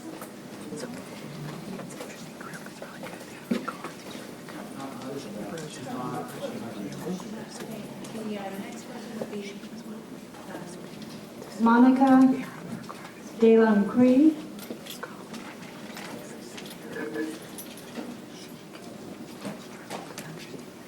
Buenas tardes, mi nombre es Sandra Rocha, soy líder de capellanes, cristianos capellanes. Soy residente del 5º distrito de Kansas City, Missouri. Mi idioma principal es el español. Yo tengo un poco de facilidad para hablar inglés, por lo que para mí el beneficio del acceso al lenguaje es muy importante. Good evening, my name is Sandra Rocha. I am a chaplain leader and I am a resident of the 5th District. My primary language is Spanish and I am able to speak a little English, so for me the benefit of language access is very important. Soy dueña de mi propia casa y hay cosas que quisiera arreglar y poder informarme de mi propiedad y de la comunidad en donde vivo. Pero eso es muy difícil para mí porque cuando hablo a la ciudad es muy complicado contactarme con personas que hablen mi propio idioma y que puedan explicarme y ayudarme con la necesidad con la cual estoy hablando. I own my own home and there are things I would like to fix and be able to learn about my property and the community where I live. But that is very difficult for me because when I call the city, it is very complicated to get a hold of someone who speaks my own language and who can explain and help me with whatever I'm calling about. Creo que es muy importante y satisfactorio recibir y tener acceso a servicios en nuestro propio idioma para mejorar el estilo de vida de cada comunidad y vecindario en Missouri. Como antes lo mencioné, Kansas City tiene muchas personas con diferentes idiomas y lenguas nativas. I think it's very important and satisfying to receive and have access to services in our own languages to improve the quality of life in every community and neighborhood. As it has been mentioned before, Kansas City has many people with different languages and native tongues. Es por eso que esta oficina tiene que tener fondos suficientes para mejorar la comunicación e información con la comunidad latina y de otras nacionalidades. Sin más, tengo mucho que agradecerles por su tiempo y disponibilidad para escuchar estos pequeños testimonios de muchos que están aquí compartiendo sus deseos de mejorar cada información recibida de la ciudad. Dios les bendiga. That is why the office must have enough funding to improve communication with and information for the Latino community and other nationalities. Without further ado, thank you for your time for listening to these brief testimonies. For many of us who are here sharing their desires to improve with every bit of information they receive. God bless you.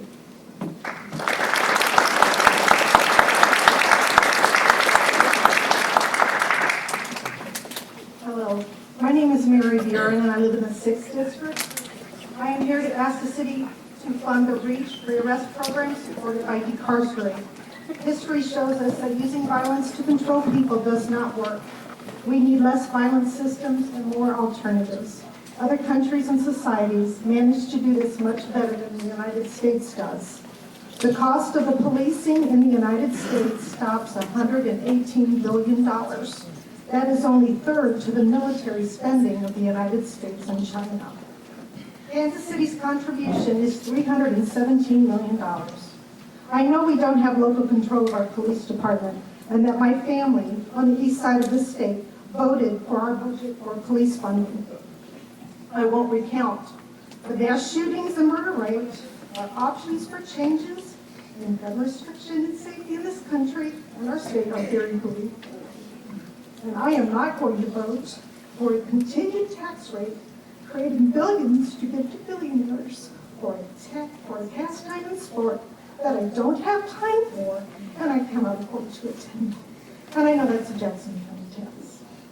But I have attended a decarcerate meeting or two, and they are filled with committed young Kansas citizens who want to make a difference in everyday lives of our families and our neighbors. They are putting in the time, work, thought, and effort to make Kansas City a better place. When are we going to support the effort of these young adults who have to deal with the messes of past generations?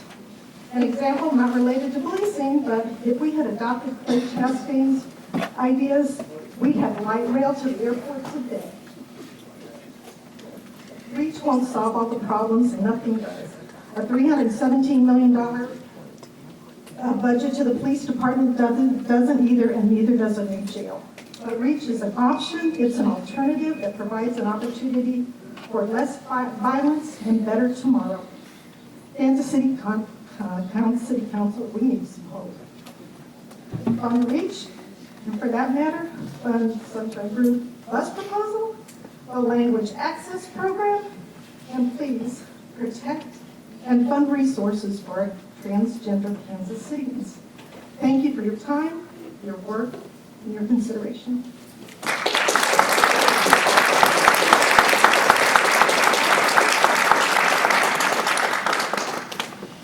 I hope everybody's having a good evening because I'm not, and that's why I'm here.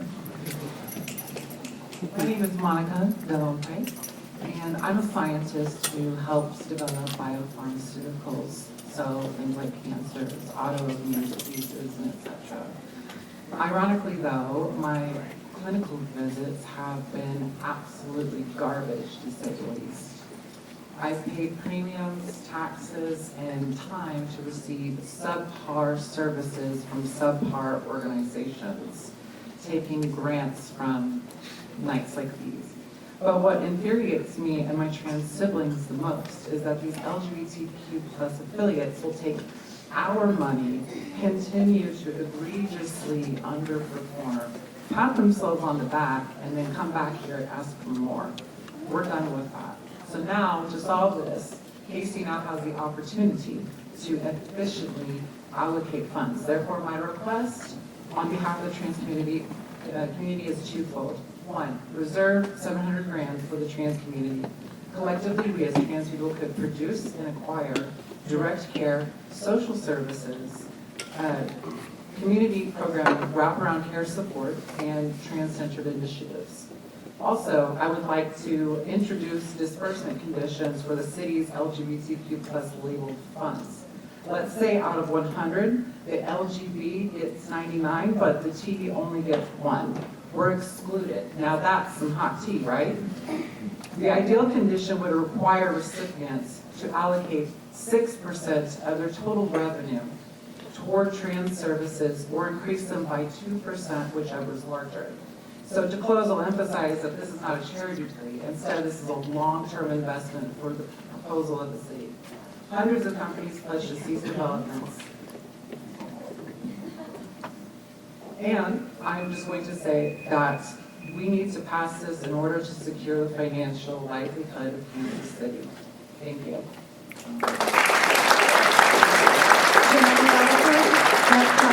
And Lauren Sobchak.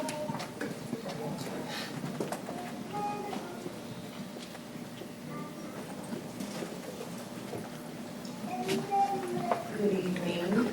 My name is Janae Roseford. I am the chair of the Kansas City Reparations Coalition. I want to thank the mayor and the council and the manager for being able to speak to you all this evening.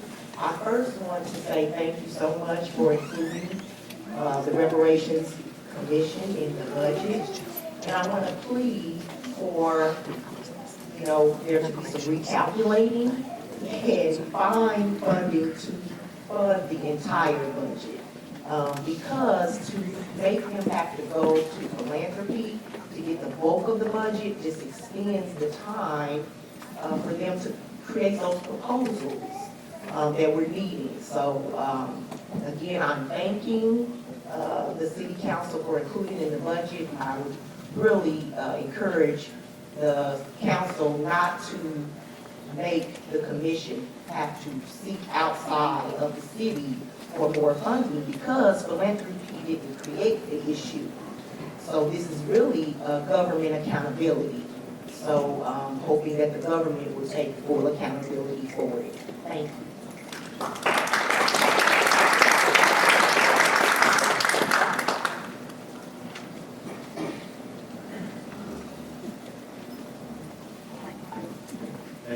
I'm just going to hold it. Thank you, Mr. Mayor, members of the City Council, Jeff Jolly, Executive Director of Westbury Kansas City, resident of the 4th District.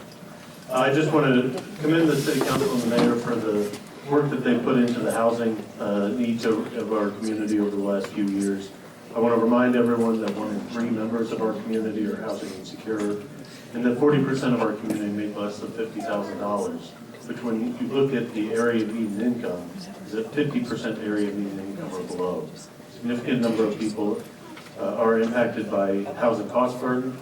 If you're talking about renters, people with lower incomes, communities of color, it's often disproportionately higher numbers.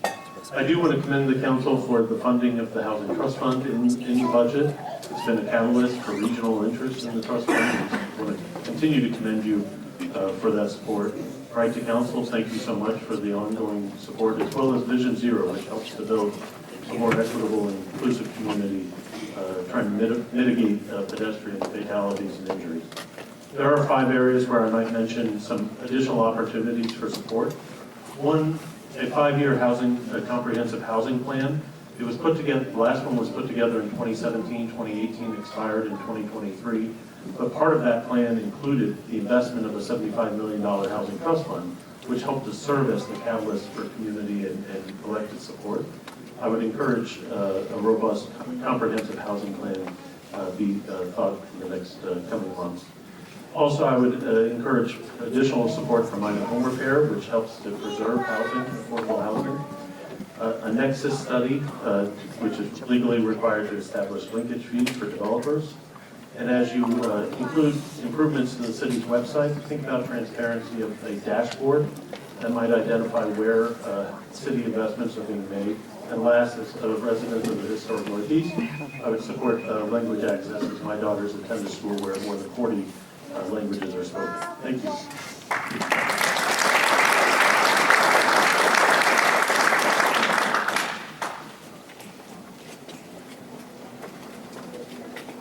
Hello, my name is Lauren Subchak, and I have been a long-standing resident of Kansas City since 2009. I'm here in support of Decarcerate KC's program called REACH, and what REACH stands for, if you haven't heard of it yet, it's called Responding with Empathetic Alternatives and Community Health. This is the type of response that we actually need when someone is in crisis. So often we hear from each other in community that we don't know who else to call, so people are oftentimes left with calling the police. When the police are not adequately or appropriately the response we need when there is a crisis. A program like REACH would drastically impact individuals' access to resources and more equitably distribute those resources as well. Now, I want to share with you a story, and it's a true story. There was a gentleman that called me and a few friends over the winter, and he and his young girlfriend and their 2-month-old were living in their car. So many people in Kansas City are experiencing houselessness right now, and he's not the only one living in the car. Thankfully, through mutual aid, because we keep each other safe. Myself and several other people were able to find him safe housing and start to piecemeal together some resources for him. A program like REACH would adequately assess a person's crisis. It would say, okay, are they experiencing whatever kind of hardship? And then they would adequately respond to that crisis. I also want to share with you really quickly, for those of you that have yet to kind of have some unlearning about your partnerships with police. Several years ago, I had this unusual experience where I got to spend an entire week with the former ex-commissioner of the state of Virginia. His name is Jerry Gibbons. He passed away early in the pandemic. And I bring up Jerry because imagine a person who helps murder 62 people for the state of Virginia, one of the most murderous states at the time. He was from law enforcement, just completely enthralled to have that as his job. But after he left the Department of Corrections of Virginia, he spent the next several decades of his life speaking out against the death penalty and in favor of programs like REACH that address the root causes of our crises. Jerry Gibbons is one of the leading reasons why the state of Virginia became the first southern state to abolish the death penalty. And I truly have hope that for those of you who are still committed to jails and policing, that you do your research on Jerry Gibbons. You find it in yourselves to start addressing the root causes of our problems and support programs like REACH. Thank you. Thank you, Rob. If you want to speak, there's a question mark by you, but if you want to speak, go. All right, let me call the next three. Sarah Beth Raridan Taylor, and Taylor Jackson. I'm Stacy Webb, and I would just like to say thank you to everybody who has spoken. They've been very organized and efficient. And I would like to say thank you to all of you but one. One person has been texting 80% of the time here, and that is very disrespectful, and not showing up, I think, would behoove you rather than showing up and texting 80% of the time.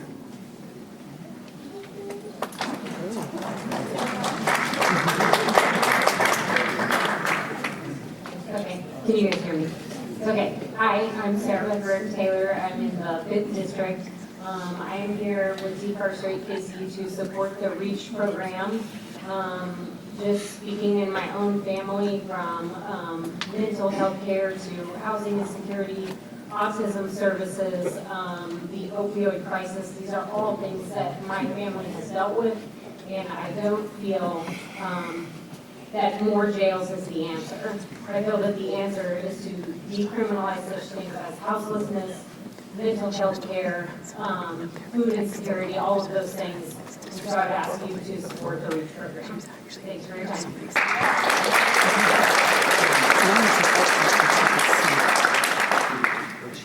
Good evening, Mayor and City Council.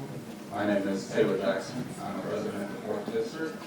And I just want to make a quick note. This is my second visit to the city following the 2023 city charter review. So I'm very happy to be with you all here again. Hopefully this time. The municipal court should have a second review of its operations budget to determine if adjustments are necessary to better supplement its indigent and rehabilitative services. Upon review of the city manager's transmittal letter, it was noted that processes no longer being agitated through the municipal court system have decreased the number of citations. Transitioning to a statewide case management system that is intended to streamline processing, court operations have maintained a 118% case clearance rate.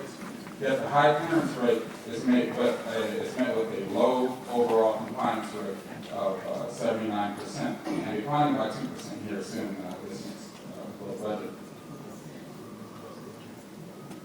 14,000 indigent cases were represented in Kansas City's municipal court in fiscal year 23.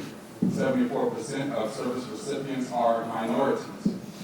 With a growing immigrant population that will benefit from the proposed $1 million in immigration and refugee support services, what is the likelihood of interaction with the court in light of recent demonstrations in Kansas City where marginalized communities seek improved welfare amidst an ever-changing public safety climate?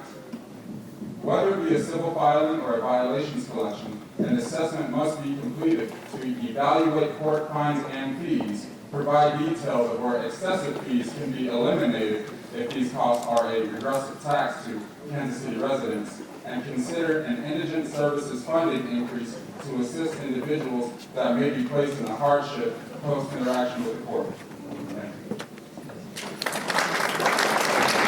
All right, we are down to our last four speakers, so I'm going to call all four of those. Joy Mart, Marguerite Friedman, Henry Service, and Lisa Walker McClellan. Hey guys, my name is Joy Mart and I'm a leader with Sunrise Movement KC. I live right around the corner actually in District 2. I'm here to call on City Council to fully fund our buses, an additional $26 million to fill the COVID gap, and $16 million to deliver more frequent routes. The past fall, I lost a nice, cozy remote engineer job that I had due to layoffs, and my husband and I share a car, which he uses for his nonprofit work, where he makes food deliveries and gives people rides. So the only way for me to show up to interviews was by riding a bus. I can tell you that had there been a fair in place this fall, I would not have been able to ride the bus as often as I did. I can also tell you that I did get a job, and I want to stress that I would not have had this job had I not had access to a fair, free bus system. Fellow Kansas Cityans, raise your hand if you would have taken a bus to this meeting today if it was within a 10-minute walk of your house, came every 15 minutes, and was accessible. There's a lot of us. I think it's pretty clear why over 1,000 of us have signed the Better Buses petition asking for these very demands. If City Council doesn't fully fund our bus service, hundreds of riders will lose access to a zero-fare bus that connects them to jobs, healthcare, shopping opportunities, and so much more. This will impact me and other workers in KC astronomically. I've experienced the blessing of access to a zero-fare bus system, and I know that there are thousands of us Kansas Cityans who depend on this system. Access to free and safe public transportation is vital to so many of us. We want better buses, not budget cuts. Please fund an additional $52 million for our bus system. Thank you. I'm Margarita Friedman. I'm an immigrant. Came here for one moment, for a few months. I was illegal, lost my visa, and I had to do all kinds of jobs. I know the importance of knowing the language. I asked one of the advisors, what can I do to support my children, because cleaning houses doesn't give me to pay their tuition. She said, what are your resources? My resources, $25, that's all. I said, no, what are your resources? What are you good at? Okay, finally, I said, I have an excellent Spanish. I have been proofreader, style corrector. He said, okay, translation. And can I support my children with translation? Yes, you're the best. Oh, that's the problem. I'll be the best. Okay, I studied translation, and I was able to support my children, send them to school, to college, and now they are teaching. One is teaching here in KCI. And I was the best. The only, what I can say translation is because as a translator, also had my own business. In Spanish, it was my translation agency and interpreter. I was able to interpret for in New York. I was the best interpreter for Giuliani, for the governor, I was the official 911 interpreter. So I learned a lot. But most importantly, I was a 911 interpreter because I was painting at night. Between calls, painting. Calls, painting. I learned how difficult it is for immigrants. I interpreted women who were giving childbirth, screaming, and the children saying, come, call the police, call the ambulance, call the ambulance. I had to do the interpreting. I interpreted for women who didn't know how to read, and they had to give me their address, letter by letter, so I could send the ambulance. And for people who were committing suicide, and holding them online. Interpreting services saves lives and keeps parents in school. So you must dedicate that. You must find a way of translating, of having people learn.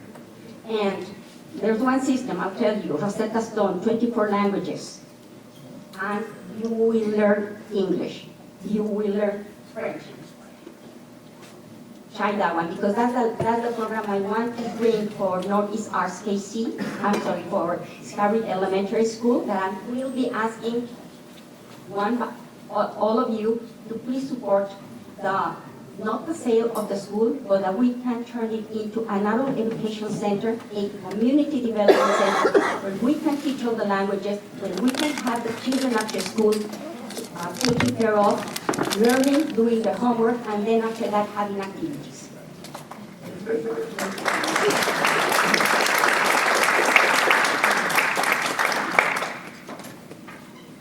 My name is Henry Service, and I am an attorney, and I'm also the owner of the Lincoln Building, the historic Lincoln Building on the corner of 18th and Vine. That community has been on life support for a long time, that entertainment district, but with the cooperation and the strength of that community, we're trying to bring it back. The city has made quite a good investment at the global. We've yet to see it, but we have confidence the city has made an investment in that area. I'm here to ask the council to put back into the budget the money that was allocated for the police for that area, especially during our summer events. So we had $50,000 before put into the budget allocated for police in that district. We can't open a CID and pay for it ourselves because the city owns most of the property down there, and it would be their CID. Investing in the police for the summer would be an investment in the area. This is especially true since we know the city is allocating $200,000 or more for deputies and not in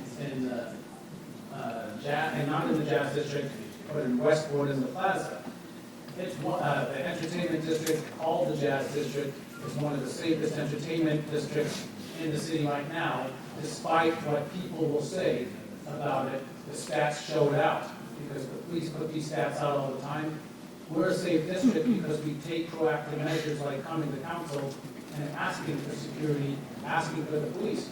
Unfortunately, and we're not casting aspersions or blaming anybody, we live in one of the most dangerous cities in the United States. We don't have that money for our summer events. We're just creating a self-fulfilling prophecy down there. We have kept that district alive and vibrant and working through the strength of the members of that community. It's been us. We have done it ourselves, and we've done it in part by the help of the city when they've given us resources like police. Taking that away is going to create chaos down there, and it's going to force people who live there and work there and have businesses there to take back on that role. And so we're asking the city, once again, just to put that money back into the budget. It's worked so far, and you shouldn't stop something that's working and good.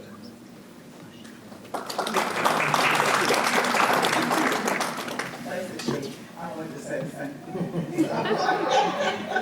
Also, I work for the Metro, and I didn't understand this because I kept hearing all the, I'm sorry, my name is Lisa Walker Yeager. This is just Lisa Walker Yeager. I didn't plan on speaking about this, but I am diddling 18th Street area. But I do hear about the buses, and I am an employee for the Metro. We do need more buses. Our bus drivers are being hurt. We need more buses. I mean, if you can, please help out. I mean, it helps because we are getting hurt. I'm having knee surgery. We are getting hurt. I'm having a cold knee replacement. So if you can, it would help. It would help. But back to 1855. If you still need security. I do not want to have another situation because Kansas City is known for their jazz, their blues, and their barbecue, and now the Chiefs. That's, it used to be Royals too, though. But we need that. We need that. I don't want to see another incident right here. So if you can. But thank you for everything. Thank you. Well, I just want to thank everyone that came out tonight. By my count, we had 46 people who testified. I don't have a number of who was in attendance because there weren't numbers on here, but I know we have many more than that. And this is absolutely an integral part of this budget process that we hear from the public. I'm going to let my colleagues give a few minutes to wrap up. We still are technically on time, so it's all good. All right, thanks everybody again for being here. And I do want to give one example, if you'll just humor me and give me a little grace. I thought that Google Translate, was sufficient for translation. And the gentleman that speaks French, so you taught me something. You pointed out something that should have been obvious in terms of when you are interpreting a language, there's a lot of cultural nuance. Even the inflection in your voice or where you put the words in the sentence changes what it means, and you can tell if you're not speaking to a native speaker, right? And so you taught me that, which I should have known because I've been on Twitter, right? And I read people try to use Black American English, which is a little different, but they get it wrong all the time because it has different rules. And so you just pointed something out to me, and it's an example of why this is so important because I learned something. So thank you for teaching me that.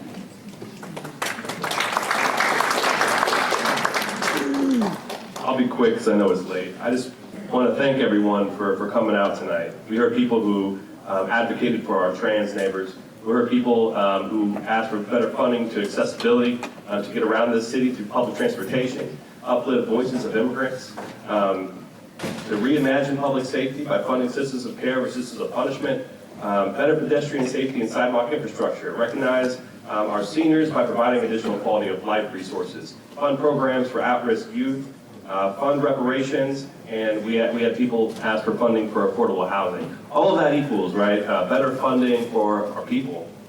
So thank you all for stepping up and advocating for our people.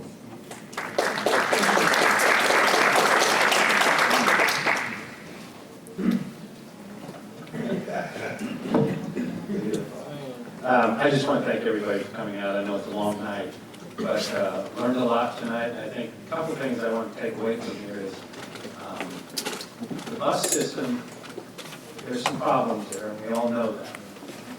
We're going to have a meeting on Thursday. The KCATA is going to come and speak to the council. And I would encourage anybody to listen in because there's more to this than just funding. It's about giving us services. It's about many of the things that you're talking about. The funding doesn't always seem to be the answer, and that's what we're all worried about, and that's what we all want to make sure that if we do fund to the level that needs to be funded, that they're doing the work that they need. So I would encourage you to get online and listen to that meeting, so there will be some tough answers and questions. Thank you very much. I'll just thank everybody again for being here. We get so much better government when we get to big rooms like this, and I wish this is how it always was, so thank you.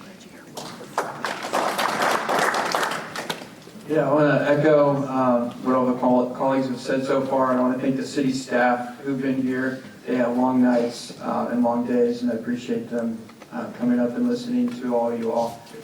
One comment I wanted to make about sidewalk funding coming up in the next budget.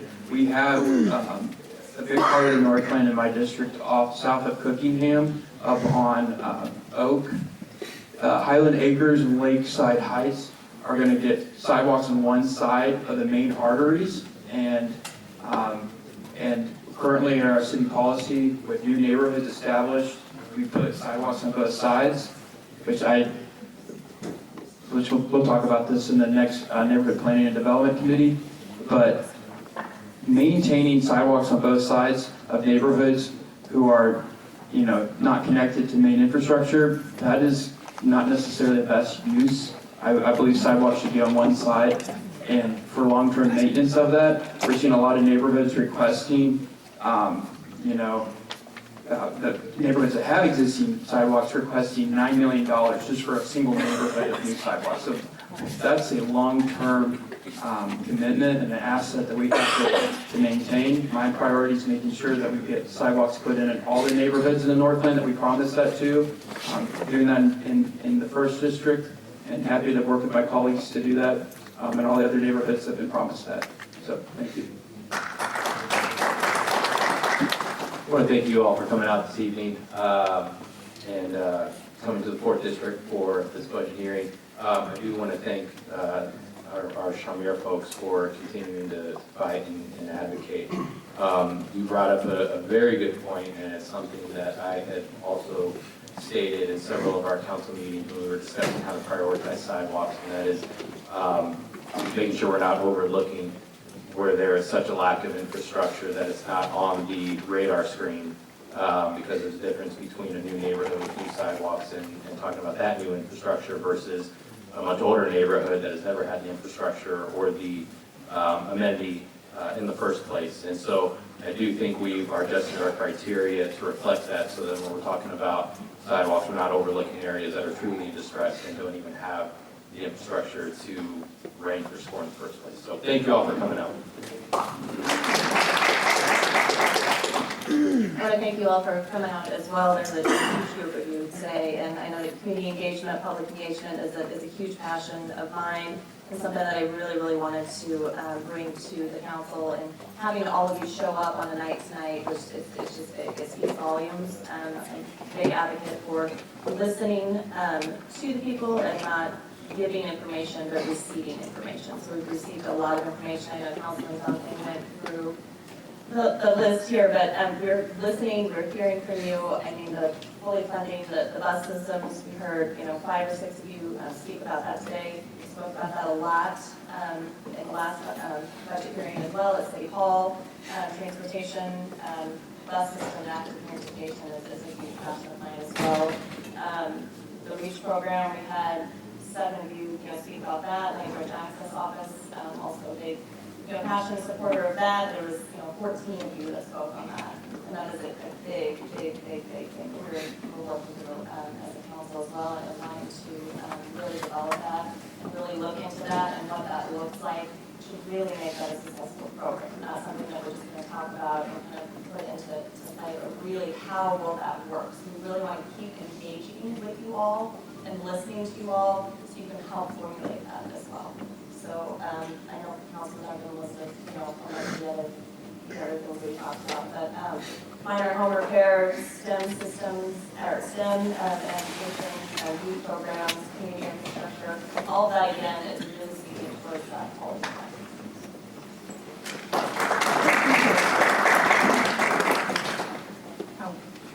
life. Trip here.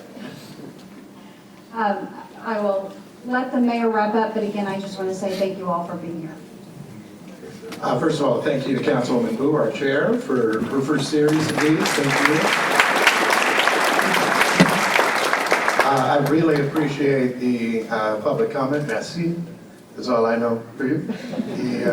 Su voz y su acento son perfectos for me to understand. It was actually fantastic. Thank you. Necesito practicar, pero that was very good. A few things I want to say. This is my 9th go around for this. And one of the things that's always the most impressive are the many city staff who are here. We don't pay them extra to be here. And many want to learn exactly what you are talking about and discussing. I thank you all certainly for being here with us. I thank them for making sure that they are hearing directly from you as well. So we appreciate that. The other thing that I want to note, and I've had the fortune of probably many of you in this room have disagreed with things that I have done or said over the years. Maybe a few have agreed. I will note this. I'm most impressed over all these years how much the conversation has changed.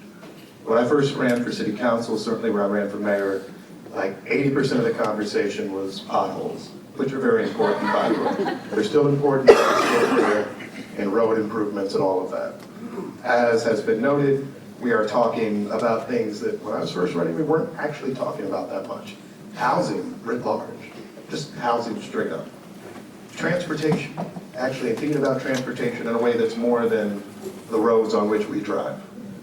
Understanding actually language access and people's access to our city. And so hopefully, even if you're leaving wondering why you were here, what we'll ultimately do and all of those things, know that I think we have seen this city change for the better. and the city continue to try to make sure we are building a better city for all of those within it, all of those who have often felt like they didn't have a voice. And so I thank you for frankly pushing us there. It would have been easy to just kind of keep doing the same things, but you keep seeing change, and that's largely what this is all about. And I want to thank you for showing up. This was a lot of time for all of you. You all have families and lives and things, or somewhere you may want to be sitting instead of this, but you chose to spend it on behalf of the people of our city. And I thank you for that, and I thank you all for being part of the budget process. Have a wonderful evening.